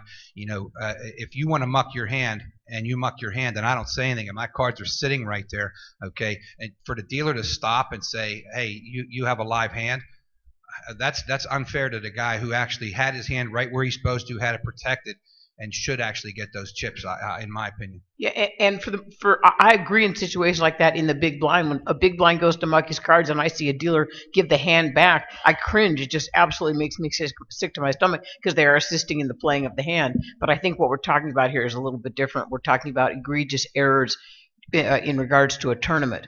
And I'm not really sure which side of the fence I'm on because I've worked as a dealer and I know that being the backstop is really tough. It's really hard to play shortstop because you're never going to do it with 100% accuracy. So if I prevent all these hands all day long from hitting the muck that were folded accidentally, and then all of a sudden I miss one, how good is the rule? The rule can only be as good as the dealer is if we decide to adopt that. But you know, hopefully dealers act in the best interest and to the best of their abilities, and if we train them better, perhaps this is the direction we want to go. I mean, I think it's still on the floor here. Hey, Jan, can I add one thing to that? So I love the fact that when you mentioned about the tournaments being slightly different and right, and so I'm a firm believer that a person should never win a pot on a technicality if we can at all possible help it, right? And the fact that the dealers can protect the action, push the hands back, you know, protecting these different situations. I'm a firm believer of that. You know, I think a tournament is different than a cash game. I'm still going to be the guy that, you know, that is not going to let the guy try to get a guy to muck his hand, you know, intentionally without, you know, getting a severe penalty for it. So thank you for pointing that piece out. I think that makes the rule good, in my opinion. Go ahead, front row. Hi, sorry. Christian from Australia. I think what we're talking about here is dealer errors. The procedures are actually already in place to deal with this. A dealer should be stopping it in the case of a side pot because Rule 11 applies. There's no more action. There's an all-in. The card should be turned face up. And in the situation where, like in the Koroknoi one, well, The dealer should have stopped the fold anyway because it's action out of turn. There's a bet, there's still action to come. So his fold is action out of turn. So the dealer should have stopped it just on that anyway. So it's a dealer error. The procedures are in place to deal with these as they are. Christian, that's not a dealer error. And a fold out of turn is binding. We've already declared that. If we're pre-flop and the guy in the button gets off to go to leaves to go to the restroom while the action's under the gun, that's not dealer error. The dealer's supposed to kill it immediately. I think this is player error. The dealers, I don't know, is it different? Yes, it's action out of turn, but the folds out of turn are binding, as Jan said. That's, so, There's one in the back. sorry, he's been front. Go ahead. Yeah, you're all in though. He's all in. There's no more action. If he thinks there's no more action, it's not a fold. He's all in. I think an all-in situation is different in that example though, because so he can't fold there. He's all in. He's either collecting the pot or his cards are about to be turned over. Yeah, but it's not in the situation that we just saw on the television. It wasn't a called all-in. Rule 11 doesn't apply until it's a called all-in.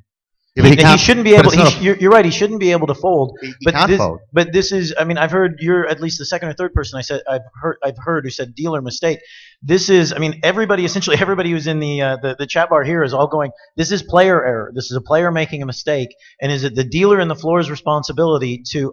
If I'm the guy, if you're Gail and that hand gets held and it goes out and she loses, this guy spikes a jack and she loses on that pot. When the reality is most players.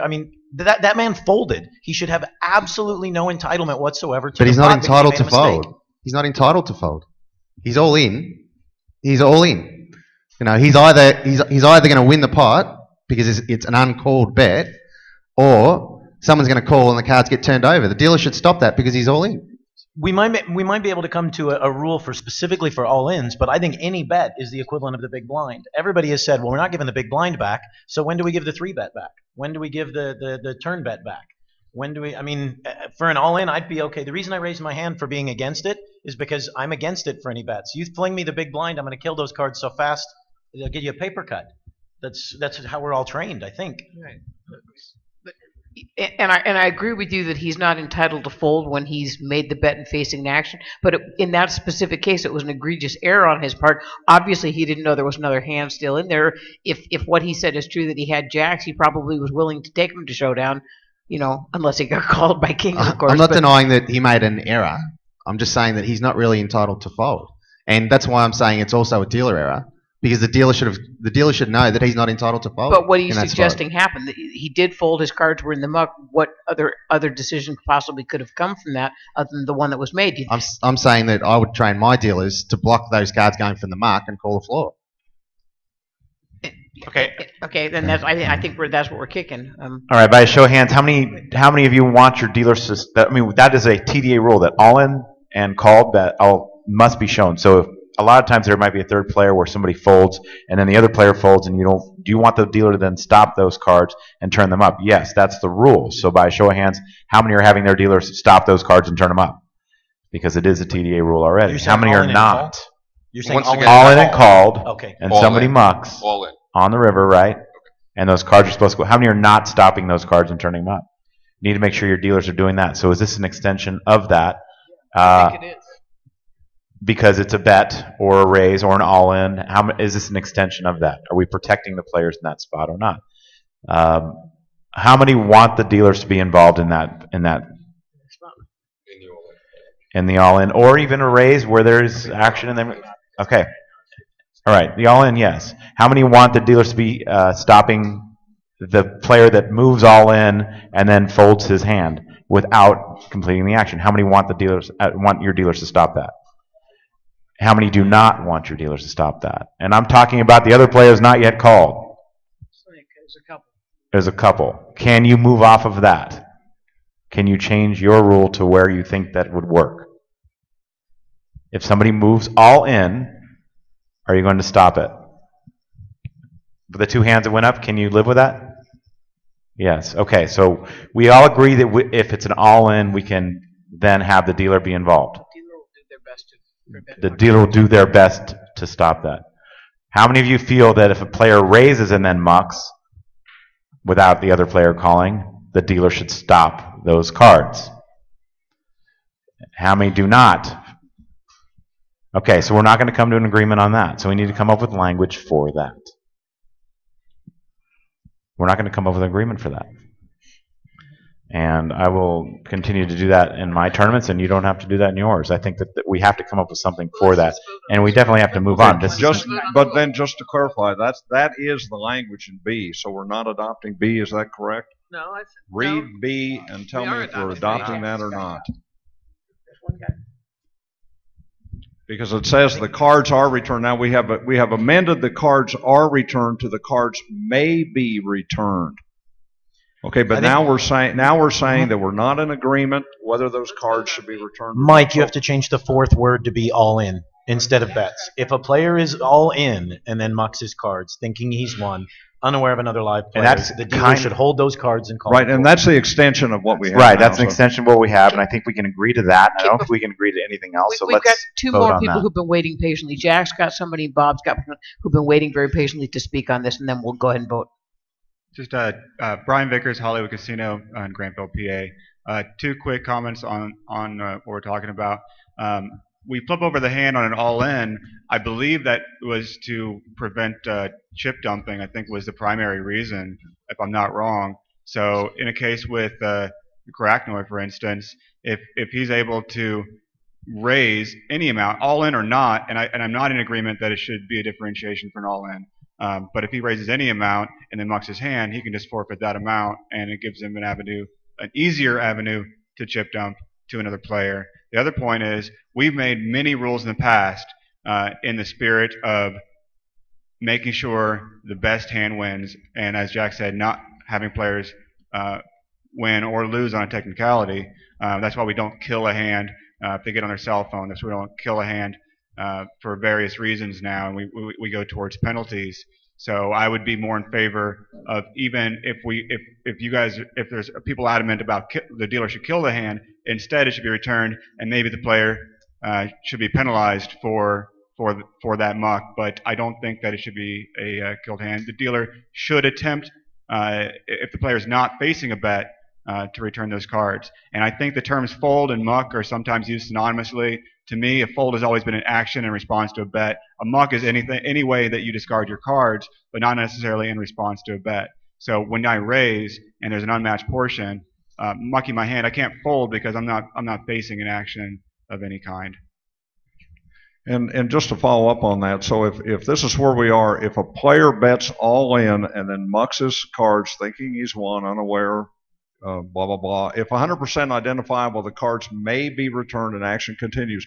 We're not saying that the dealer should muck all other hands, all other non-all-in hands. We just have not reached agreement on the other.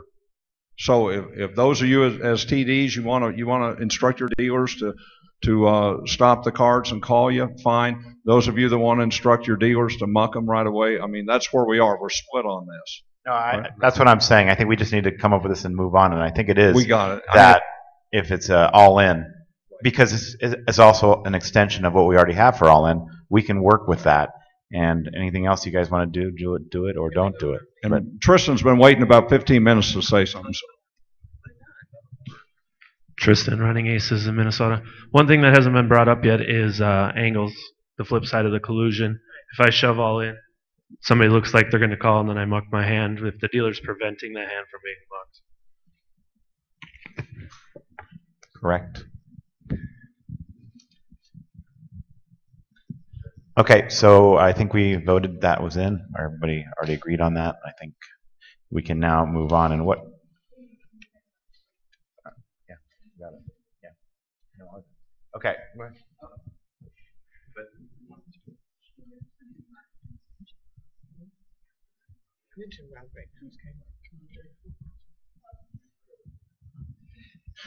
We have Randy Nust with Genesis Gaming. Come on with me, Randy. And I want you to give him a warm round of applause, because without the sponsorship of Genesis Gaming, GPI, and Venetian, we would not be here today. So this is Randy. There you go.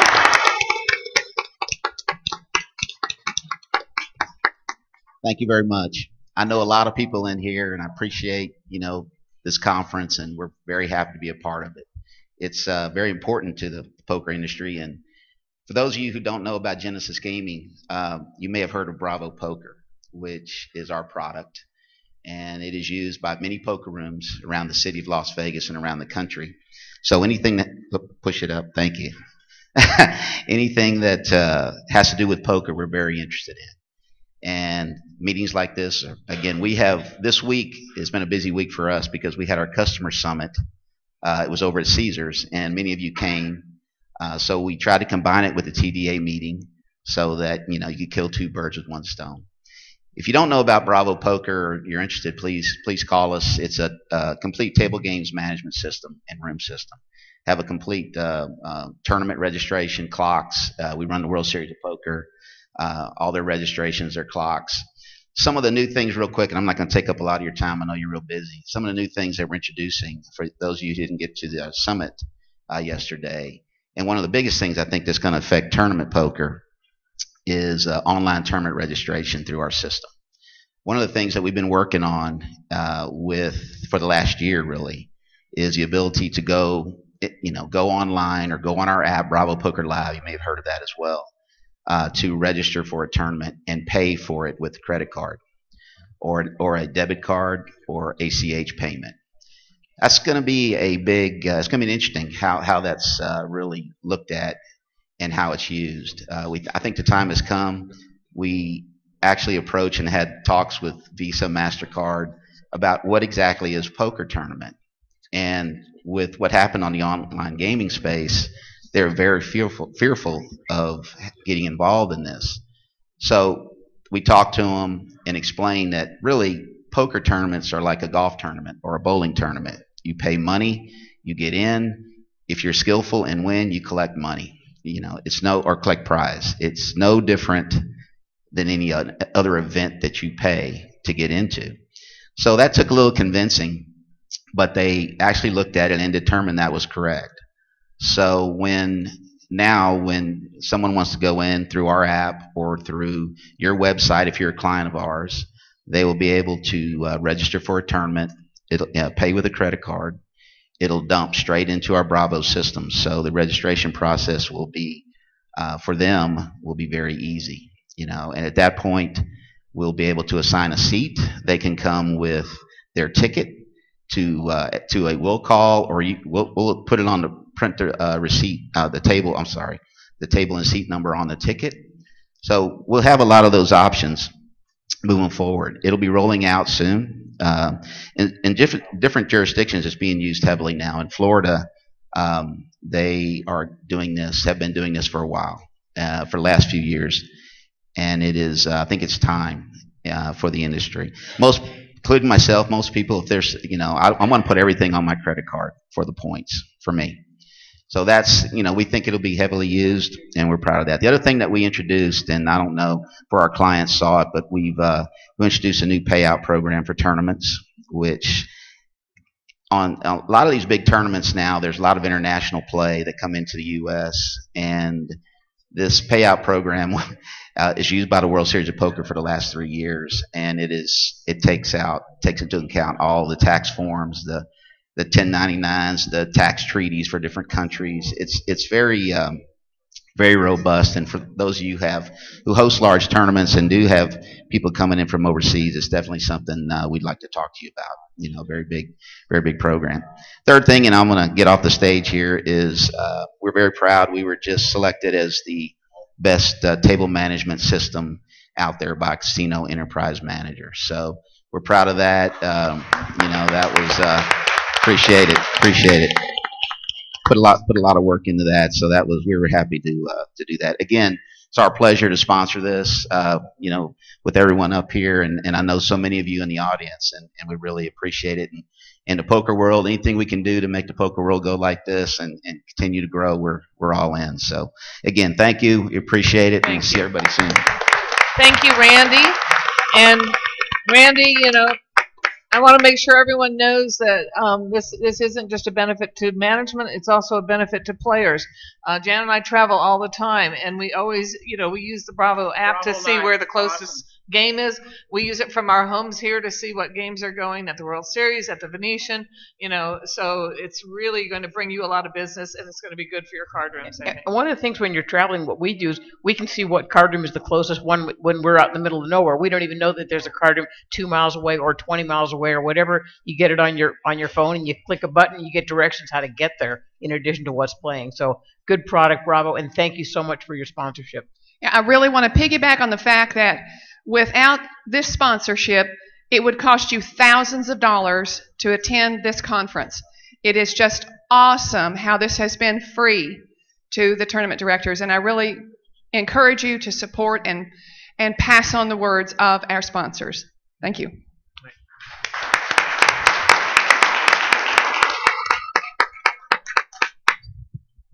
All right, thank you, Randy. And obviously, thank you, Genesis. All right, so we're going to go back to the slides here. We do have a few more minutes before we break for lunch, and I think we can get through some of these. And we'll come back and be back on schedule here. 59? No. 60.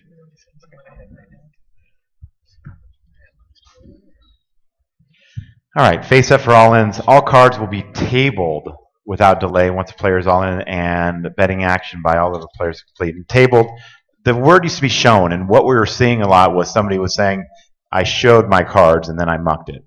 Tabling is different. Is everybody okay with the language being changed to table? Anybody disagree that it shouldn't be changed? Okay. Showdown order we already have covered. Playing the board at showdown. A player must table, again, just adding the word table instead of show. Okay, awarding odd chips.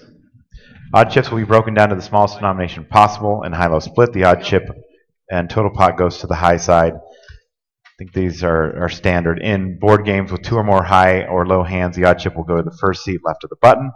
In high stud, the odd chip will go to the high card by suit. In low stud by card goes... Matt, if I may. Okay. In low stud pot, the odd chip goes to fill in the blank. Go. Matt, Mike Rozak again. Back to Rule 11. It's my understanding that that specific rule was implemented to prevent chip dumping and collusion. Is that true? The all-in and all cards will be tabled? Yeah, it also speeds up play. Yeah. And it's good for TV, I hate to say. And it protects players that are all into. Okay. You should only use that at televised events. We discussed this not last summer, but the summer before. Where I'm from, the Gaming Commission has implemented a rule that the same thing will apply on a check down river, specifically to prevent chip dumping. Is that something we want to look at? Say, players force other players out of the pot. They get to the river. It's check. One guy shows his card. The other guy folds. I don't think so. Just, if what you're saying is that at your showdown, every hand has to be turned up. On a showdown where there's no betting on the river, where it's checked on the river. I think that's really bad. It slows the tournament down so much for the dealer now to have to read every single hand. I don't like that at all. If you suspect collusion or you suspect some sort of illogical play, then absolutely enforce Rule 1. But, a lot of times you get people in a pot and the pot grows big and then everybody misses their draw and it goes check on the river even after it looks like they've squeezed somebody out. And it's more often than not a totally ethical play, just everybody missed. But if you suspect something, then absolutely step in. Okay. But I don't think we need a rule for it. Yeah, I mean, is there something you can submit to your gaming commission? We're still trying to get France to go away from the doubling the all-in or the raises. So, I mean, it's one of those things. If you could submit it to your gaming commission, I'm sure they'll go with it. They're the ones who implemented that rule. I'm just saying, do we want to do something similar? Yeah, I don't think I'm forced to follow that rule where I'm from. Yeah, we want them to change that rule. Where is it at? In Manitoba, Canada. Manitoba. So maybe you want a letter from the TDA saying why that's a bad rule. If so, let us know. We'll provide them. Maybe it's because it's so cold up there that they just want. Man, I was just up there. It was brutal. I bet it's colder in the Rio. Good one, Jack. Oh, good one, Jack. Okay, 1 minute. Okay, so the awarding chips one. Does this come up later with the 5 cards or versus the 7? That's E. Okay. D grow. So a D, Mike, go ahead. Yeah, well, D deals with awarding the odd chip in a low stud game. Should that odd chip go to the low card by suit, or should it go to the high card by suit? And then the next question in E, in stud, do we look at all 7 cards to determine the best card by suit, or do we only look at the 5 in the best hand? So these are 2 questions if we can. And the rule currently is? I got a lot of stud events over here, and we just make it simple and stupid. What? Kiss. Kiss. Simple and stupid. Keep it simple, stupid.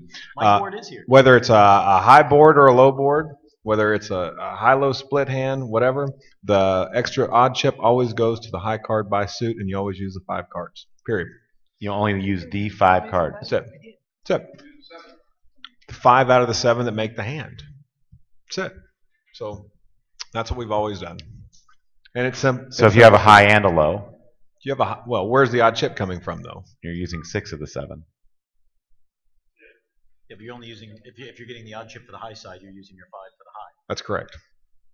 So wherever your odd chip is, so if you have 2 high hands and there's an odd chip, it's going to go high card by suit. If it's 2 low hands, it's still going to go high card by suit. You still go into the best 5 cards. Still high card by suit in the hand. So if you got a 7 and I got a 7 for low, I have the 7 of spades, you have the 7 of clubs, then I'm going to get the odd chip. That's all. Can everybody live with this rule by show of hands? Anybody disagree? Think it should be all 7? There's got to be somebody that thinks it should be all 7. Yeah, there's 2 of them over there. Okay. Yeah. Yeah, if you're certain people could use, say, a hand that doesn't include that card, okay, but the other person in his example uses 2 hands, okay, where the one ties, but it's using the card in the other hand, then he's eligible to use 1 out of the 7, and the other person is actually excluded to use only 1 out of the 5. So I just think that that's unfair. That's all. Well, it's always the best 5 card hand. You're never going to use all 7 cards to determine the high card by suit. Well, what I'm saying is that's fine. That's fine. Okay, but you're talking about a split game. Okay, and in a split game, you don't have to use the same 5 cards for the high and the low. Yeah, but you may make an 8 low, and I may make a 7 low, and so the rule is for identical hands. So if we both have a 7-5-4-3 deuce. Okay, then you have the 7 of spades, I have the 7 of clubs, and there's an odd chip. You're going to get the odd chip. That's all. It's for identical hands in that purpose in the split. I have never not used all 7 cards when determining whatever the high card is in the hand. I'm not going to say somebody has a 7 low with an ace high kicker or anything like that. I mean, it's kind of silly. But Jack, why are you if they're identical 7 lows, you're going with the higher 7 rather than the lower deuce? That's correct. Isn't Well, that what contrary I'm saying is that's why I'm saying we always go by the high card by suit. So it's not by the low card. So in a Raz hand, they Yeah, have in a Raz identical hand, hands. it's still high card by It's suit. the 7 of spades versus That's the 7 of exactly clubs, right. not the deuce of clubs Exactly versus the right. deuce of spades. Exactly right. It's always the high card by suit. That way, if it's a low game, It's a high certainly game. cleaner cut and It's- easier. It's clean. It's straightforward, and all Barry. Yeah, and everybody understands it. I mean, it's pretty easy. I did a lot of stud tournaments, so I mean, Yeah, you no, know. if that's what you're using and it works, and Yeah. it's simple. It's much more simple than okay, high card here in the high hand, and now let's recreate it. Okay, No, deuce of it's clubs always the versus high deuce of card. hearts. Yeah, it's always high card. Yeah. Is there anybody that cannot live with this rule by show of hands? Anybody not want to change it? Okay, that's going to be the rule. Okay. I like it. All right. I like that. Move on. Side pots. Each side pot will be split separately. Discuss who prefers combining pots when all players are splitting or in for all the side pots in the main pot. If you guys have multiple side pots and there's 2 players that are in that win the pot that have the same hand, should the pot be combined? By show of hands, how many people think that pot should be combined? How many feel that it should not be combined? How many don't care? Because most of you didn't vote. So Okay, so you have multiple side pots for a high-low game, everybody has a wheel. and everybody has a wheel. So it's the same hand. Should at that point all of those pots now be combined because you are eligible for all of the side pots? But the odd chips can be key if you have multiple pots, especially if there's like only 2 chips in You one. can win more than one chip if they're not separated. And let me add that if we're going with when hands have identical value, we're trying to split the pot as evenly as possible. If you believe in that, then I think that goes in line with this. In a cash game, I'm never going to vote for the side pots being combined, but in a tournament, if we believe the concept that we want equal hands to be split as evenly as possible, then I think you need to vote that way if you believe that. So. Sorry, to throw out, I think from training your staff perspective, from training your dealers, to just consistently train your dealers to do every side pot the same way. One of the guys out here said it this morning, might have been the gentleman from Tulalip again, saying, you tell the guy who's involved in the main pot not to even roll his cards, or to just, he's not involved right now. I have player in the 6 and the 7, we're doing this side pot. Okay, seat 7 wins. Give me seat 6's cards, kill it. All right, seat 4, please show for the second side pot. Seat 7 and 4, all right, seat 7 is 1. Give me 4's cards, push them over there. All right, seat 2, you're in for the main pot. Show me your cards. Bring it on. It's, if they do it that way every time. Right. Consistency with dealers when you're training staff. To me, they won't make a mistake. That's a real good point. I'm good with that too. And in the long run, it's negligible. I mean, if it's going to be different in live games and tournaments, that's one of those procedural things. It's probably best to be the same in all. Consistency is always the best when you're talking about training staff. Yeah, I agree.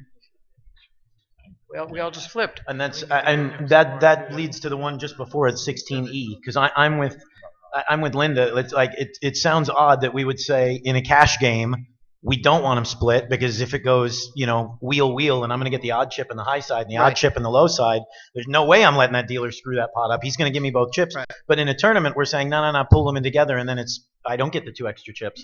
I think I think that rule should actually be changed as well. If it's wheel, the dealer should still chop them high and chop them low. If I'm going to get 2 odd chips in a tournament, I want my 2 odd chips. And maybe it's this hand that you get the 2 odd chips. Next time I get the 2 odd chips. Exactly. So it's random. I'm voting for Neil. Yeah, I think 16 and 17 should or 17 should stay. Okay, so we're going to keep 17 the same. All in favor, raise your hand. All opposed? Okay, you lose. It'll stay the same. This is what he did to me in 2011. But I like your rule about at the showdown. For just real quick for 16F then, 16F then we're taking that away. No, I don't think so. No. Yeah, we are. Okay, 18 disputed pots. The right dispute hand ends when the new hand begins. I think we're all okay with that. And the new hand begins with the first riffle or the press of the button. Okay. Player responsibilities. This is a new one that we came up with. As a player, you must verify your seat and registration. Protect your hand. Make your intentions clear. Follow the action. Act in turn. Defend your right to act. Keep cards visible and chips correctly stacked. Remain at the table with a live hand. Observe color-ups. Transfer tables promptly. Speak up if you see a mistake being made. Follow one player to a hand. Know and comply with rules. Follow proper etiquette. And generally contribute to an orderly tournament. Where did this come from? I like it. I would want one change there. Defend your right to act in turn. I would like to see the words in turn added. Yeah. What's that? Where it says defend your right to act, I would like to see the words in turn added.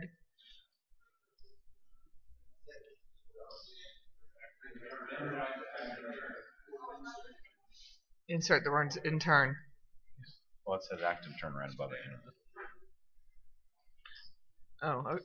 Yeah, it does say act in turn, so we probably don't need defend your right to act, because but that's defending your right to act is different than acting in turn. Acting in turn is when everything goes smoothly. Defending your right to act is when the action has passed you. You need to speak up promptly. So I think but that's the same.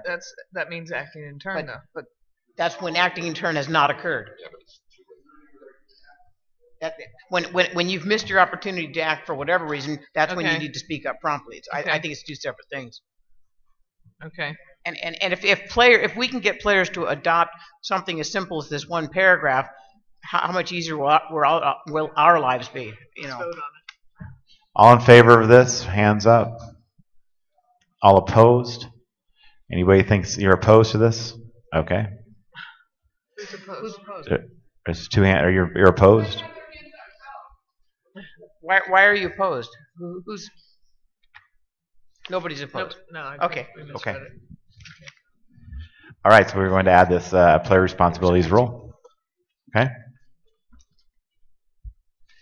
Seating of alternates. Alternates will receive a full stack. By show of hands, who's not giving a full stack anymore?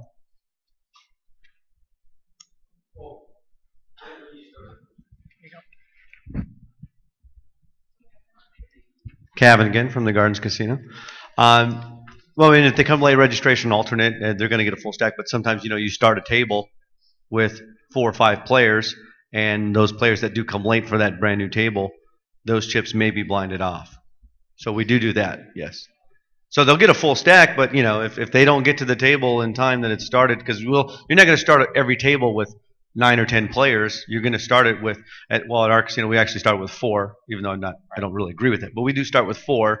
So you're obviously you can keep a couple in the tray, but you're not just going to deal 4. You got to deal at least 9 stacks or 8 That's what we stacks. do, though. We actually keep those stacks in the tray until the other players show up, just so everybody gets a full stack. So there's just no complaint that somebody's getting chips over another. Tony? So you're going to go 4 players only at a table then?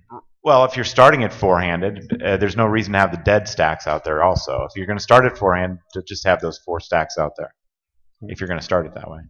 Yeah, I mean, I like that. That's unfair to the other players in the tournament that don't have the opportunity at these dead stacks. Well, would I tell anybody that when they come late for the stacks, I said if the tournament starts at 1 p.m., come at 1 p.m. and you're guaranteed a full stack. If you come anytime after 1 o'clock, you're subject to arbitrarily being drawn to a seat that may be blinded off. Just like if you just played a big blind and a small blind, and then we break the table, and you go over to a big blind and a small blind, hey, that's the luck of the draw. You know what I mean? That's what happens in a poker tournament.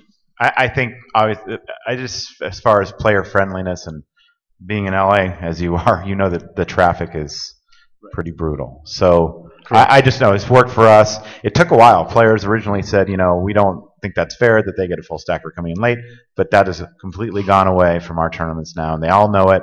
They all know that if they're getting off work at 5 and they can register till 7:30, if I get a full stack, I'm going to come. If I don't get a full stack, I'm not coming. So it really has helped us, build the numbers up where we're at. Real quick, like I said, the only time they're not getting a full stack is if we just started a table, so they're going to miss 1 or 2 blinds. It's not like they're going to be blinded off, multiple rounds. Anyway, go ahead. Yeah, Matt, definitely agree with. I agree with full stacks. We just haven't implemented. The school of thought is, you go to a movie, you show up late, they're not going to rewind the film for you. I agree with full stacks because it is good for business, and we are losing players due to it because most of everybody out there is using it. So I do agree that our casino just hasn't implemented. Any player that has a problem with that, usually they'll say, "How come he's getting a full stack? I signed up yesterday." Say if that happens, you just let them know that they had a chance to have a full stack if they showed up on time. Everybody has the right to a full stack. It's just the way it is. And Matt, sometimes quick. that penalizes people who sign up early and they get there late as opposed to somebody who shows up late. But that's the reality of what it is.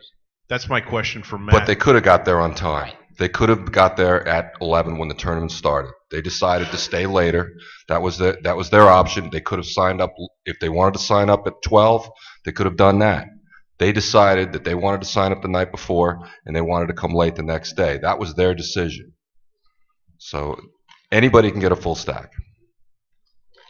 So that was my question for Matt. If you do sign up the day before, do you put the stacks out? Yes. And Anybody that's registered before the tournament starts, any time before the tournament, has the chance for their chips to be anteed off or blinded off. Huh? Right. So this is just for alternates, right? This is Just not for pre-registration. Re-entries, alternates. Because we're discouraging pre-registration with late not sign getting ups. full stacks. Well, not necessarily. Only in that sometimes, obviously for the bigger tournaments where you have satellite players in, there's reasons for them to do that. There's also the opinion that I like to spread around that the fish show up on time, so you need to show up on time as well. The pros show up late, so you want to be there early, and it works out. There's a balance. Yeah, well, I mean, I like the full stack rule because if it's in writing, then we can all do it. It's uniform. Go ahead, Jack. Yeah, Johnny from Florida. During late registration, we randomize seating as far as late registration. Can a player assume the button during late registration because we randomized with seat cards?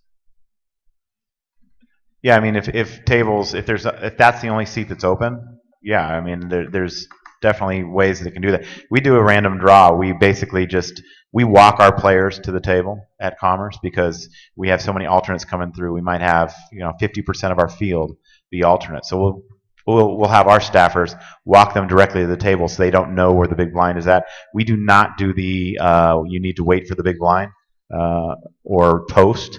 As some people do, we're not really a fan of that, so I'm not even going to bring it up because I don't think. Sorry, Matt, just to clarify, because I want to make sure we're all using the same terminology.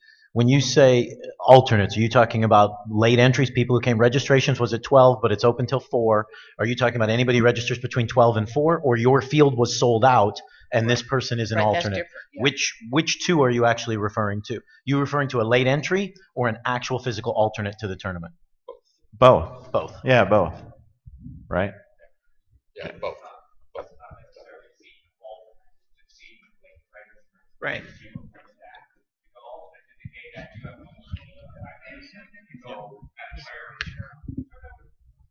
So basically, we are saying that this is for late registrants. Seating of late registrants will receive a full stack. Alternates indicate that the amount of tables that you have for the tournament is sold out, and a player has been eliminated, so we are seating a new player into that seat is what an alternate, I believe, is by definition is what it is. So the seating of a late registrant will receive a full stack. So, I mean, at Commerce, what we do in most of our tournaments is we normally hold a couple seats out for pre-registration, fill up those tables, and if we need, we can determine at that particular point if we need to open more new tables or fill in those empty seats. So, I mean, people would still come in and get those 2 open seats, would still be considered late registrants. They would still be entitled to a full stack. Those stacks are not in play at the beginning of the tournament. Yeah, in my opinion, the only stacks that would be blinded off would be somebody who entered the tournament and chose not, for whatever reason, not to take their seat on time. Correct. That stack is live. We know it's sold. We've got the money for it. They get blinded off. Correct. I have a question for the field and re-entries versus alternates. If I've got butting chair and I go broke and I choose to re-enter the event, and this is where I've got a brain lock, but apparently most of the group is seating alternates ahead of re-entry. Can I just, by show of hands, who seats alternates before re-entries? And who seats re-entries before alternates? And the rest of you don't know what I'm talking about. We do both. It's in the order that you sign up. Okay, so you say it's in the order you sign up. So if I'm butt in chair, I've already signed up. So no, when you re-enter, you're re-signing up. So when you've re-signed up. So if I re-enter in your tournaments, I'm going to the bottom of the alternate list. Yes. Yes. But some of you are allowing re-entries to continue playing. I agree with you, Jan. I mean, a player that has vested interest into the tournament should go directly back in. Okay, because my problem with that is that if I'm playing and I want to re-enter, I'm going to pay the juice again. So that's good for the house. But if I have to get up and go to the back of a list, I'm probably going to go out the door because now I'm pissed off. At the moment, I was ready to light my money on fire, but it seems with the group it's not black and white as I was told it was really much more black and white than it is. We always let re-entries in first. They're already in the tournament, and they have the right to get a seat again. Sometimes we have a line of 100 people. Some of those people aren't going to get into the tournament, and they'll complain because re-entry players are getting in. But those players are already in tournament, and they have the right to that. Do you move a player then from another table, like take the blind to blind, to allow that re-entry to get a different seat, or do you put them back in the same seat? Well, because we have big tournaments, that's usually not a problem. We don't like players going back to the same seat, but if it happens, it happens. Yeah. And if they re-enter, it's a last option for us. Now, would it be best served if that says late registry or late registrants instead of alternates? Because an alternate can be a player that showed up on time if your field was so massive. Yeah, alternates and late reg, in my opinion, are totally different. And you know. My opinion on the re-entry matter is that's the differentiation between re-entry and rebuy. If you want your player to get back in right away, than run a rebuy tournament and differentiate that. But then you don't get the juice. I mean, the No, re-entry. exactly.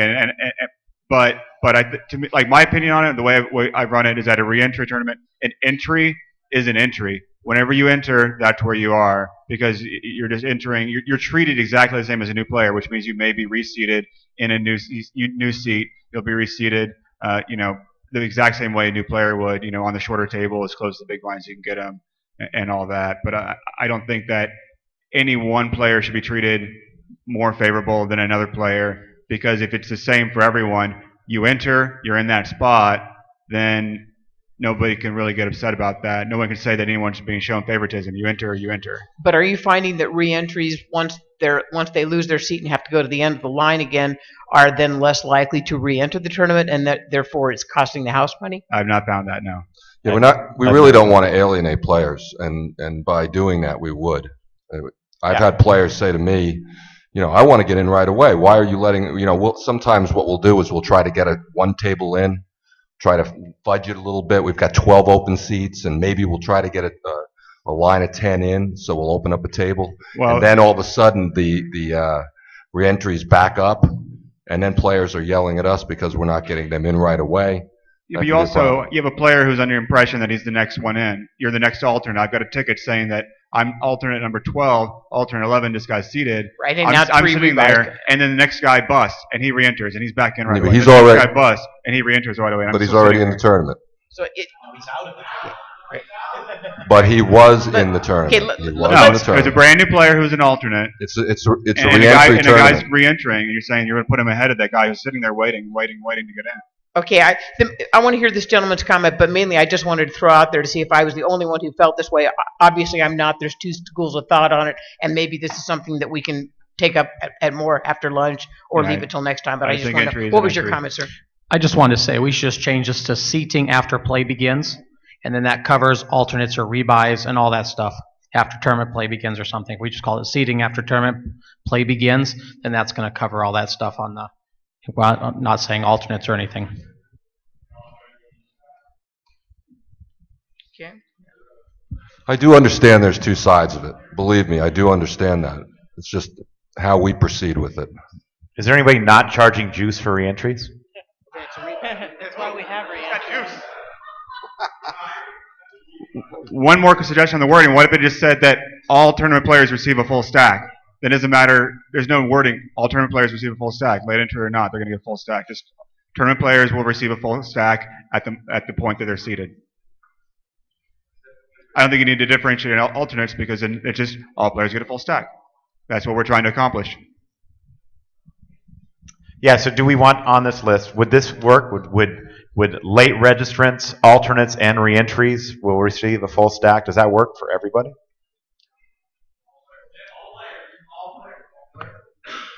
All players what? Yeah. Yeah, but that's... Here's the problem with that. I signed up on time. I signed up at 11:59, and the tournament started, and I went to the bathroom, came to the table, and then the player says, it says all players will receive a full stack. And then there's a little confusion there.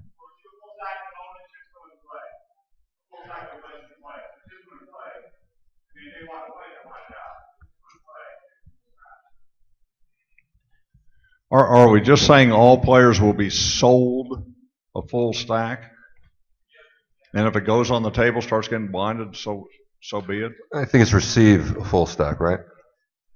The only thing about the received, if the guy if his stack is sitting there, when does he receive it?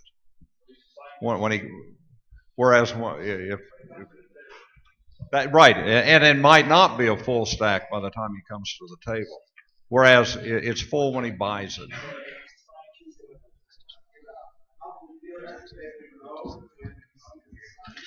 Guys, to be fair on this one, this is one of those where even when I looked at it when it was written up, it's, I mean, I understand we like getting as much stuff defined as possible and having all these rules out there and stuff like that. This to me seems like a house procedure. Just do whatever you're doing. I mean, if somebody doesn't like the fact that you don't give a full stack for an alternate, they're not going to play at your venue. If they really like that you give a full stack, they're going to keep coming back. It's the same with what Tab was saying with the re-entries. If you're entered players who go boom and want to re-enter, don't like that they have to get to the bottom of the queue, they're not going to re-enter and they'll tell you with their money. So I'm not necessarily sure that this actually needs to be a rule. It needs to be standardized globally. Can I just say one thing? I agree with you. Stephen, Salem, New Hampshire. In New Hampshire, there's about maybe 10 poker rooms, and we still blind off all the stacks. We also have stacks at the table that are being blinded off.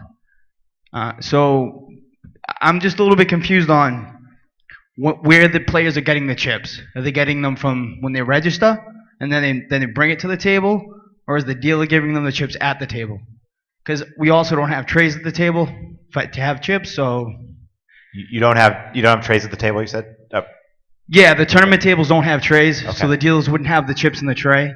Right. And that's how all the rooms in New Hampshire run. So if we stopped giving, if we started giving full stacks, it would be difficult to accomplish. All you do is I've had this before, and I just use 2 racks and put them in front of the dealer.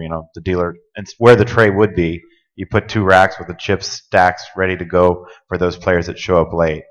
I think it actually will help your numbers if you actually do give the full stacks, and I think players would appreciate it. I know that the players that are there on time initially feel that it's an issue, but they'll learn to like it as well. I actually think it does help your numbers. If you're dealing to, like he said, dead stacks that are, for players that arrive late, okay, are you proposing to take the dead stack now off the table like 4 rounds later and let those chips stay in play and then replace that with a full stack when the player sits down? Or what would the procedure be in that instance? Yeah, if a mistake is made and those chips are out there when they're not supposed to be, we do top those off. Well, I'm talking about dead. I mean, in smaller rooms, people meander up at all times. Okay, I mean, so basically, if you have 3 tables open and 25 players are in the tournament, okay, the tables are balanced and those stacks are still in the game. Okay. Yeah, we never put those in the game. Oh, you don't. So you deal just to the amount of players that are on the table, Right? Or the amount of seats that are sold. All right, that makes sense. Right. And also that helps you get a more accurate chip count going into the final. Because you haven't had dead stacks out there and then, had topped them up or whatever. Hopefully a lot more accurate chip count. Yes, absolutely. Yeah, so that's what I was saying as far as standardizing that, because I do like that method the best. I know our card room doesn't do that right now, and I want to get our card room to do that. So I think if it was standardized, because people will go, well, they do it here that way, they do it here that way. You know what I mean? So I know it's a marketing thing you're saying as far as getting more players, but I think if it was standardized as far as anybody, when they sign up, gets a full stack. So it's not good for pre-registration players, but they'll know that going into it, as far as when you sign up, you'll get a full stack. And then I think adding that, dealing that new tables to only registered players. So I think those are the key things that we would need. I would love to see. Okay, so does the verbiage of all players will receive a full stack, does that work? I could live with that. I mean, it doesn't. One proponent with a lot of our rooms do registration completely different, so I think it really should be a house rule with registration and seating alternates and give them the full stack or not.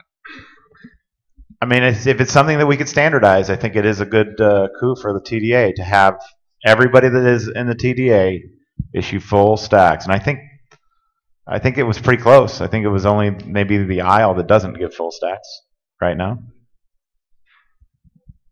I think something like all players will have the right to play with a full stack is sort of where you want to go. Well, that doesn't work because that's too obvious. What? That's too obvious, I think. Because if you pre-register, you have the right to play. Yeah, I understand, but that's confusing, I think. Brian Vickers just put in on here, said his language was will be issued a full stack at the time their seat is available.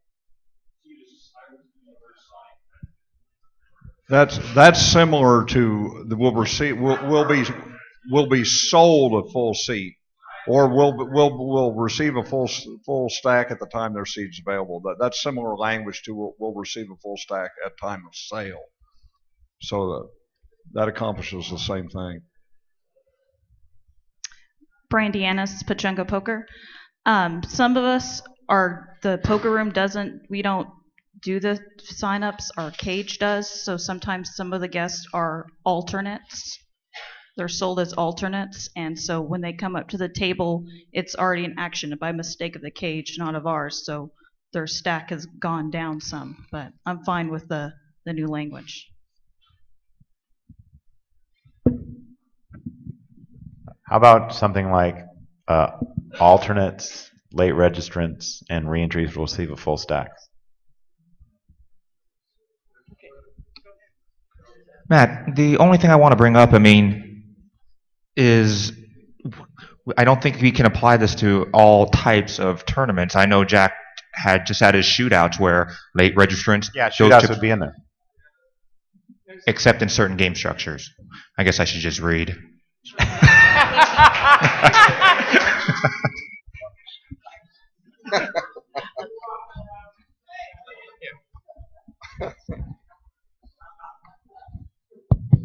We have adopted full stacks in main events. Kind of like what Neil said, according to your market, you have to know your players. And that kind of what makes every card room unique.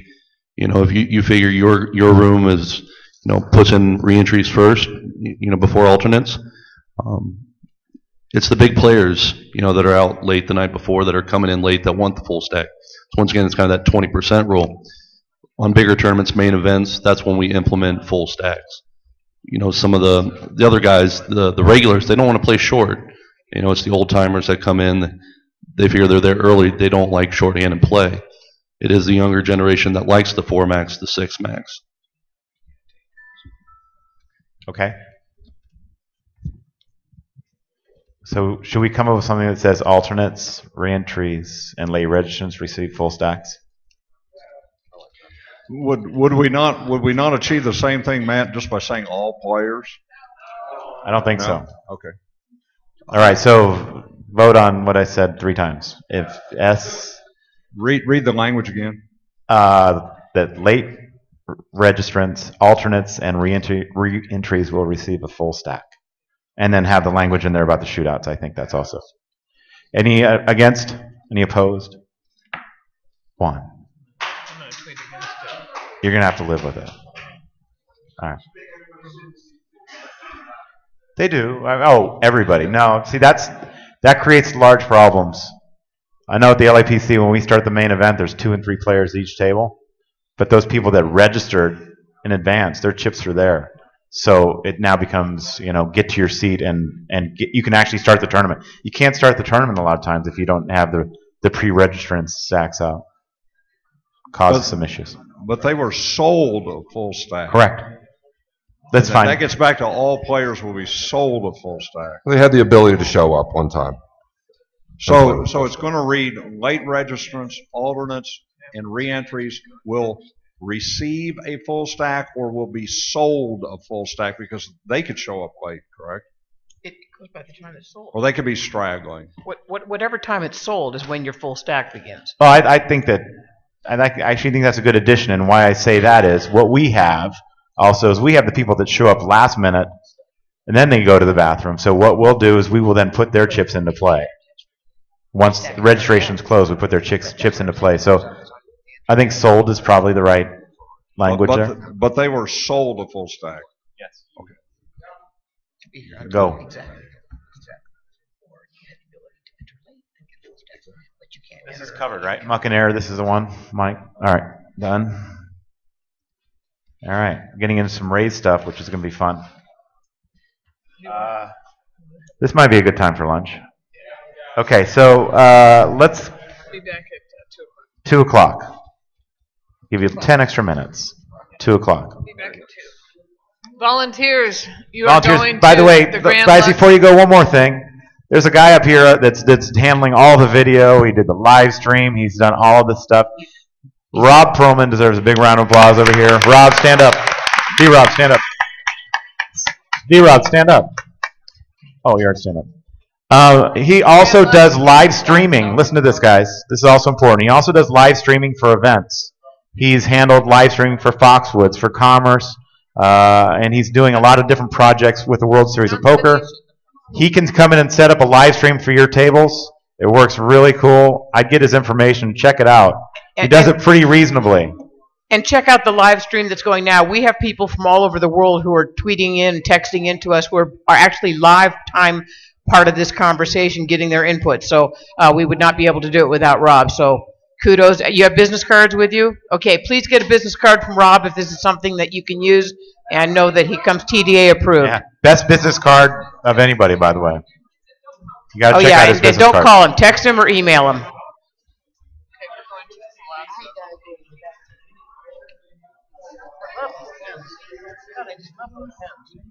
Mike Baum, don't leave. Mike. Any of the people who are volunteering here who are with Linda and me, please meet us in the back.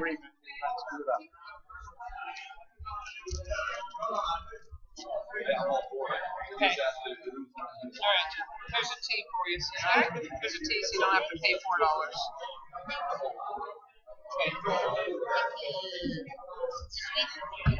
That's nice. I'll take a bottle of water.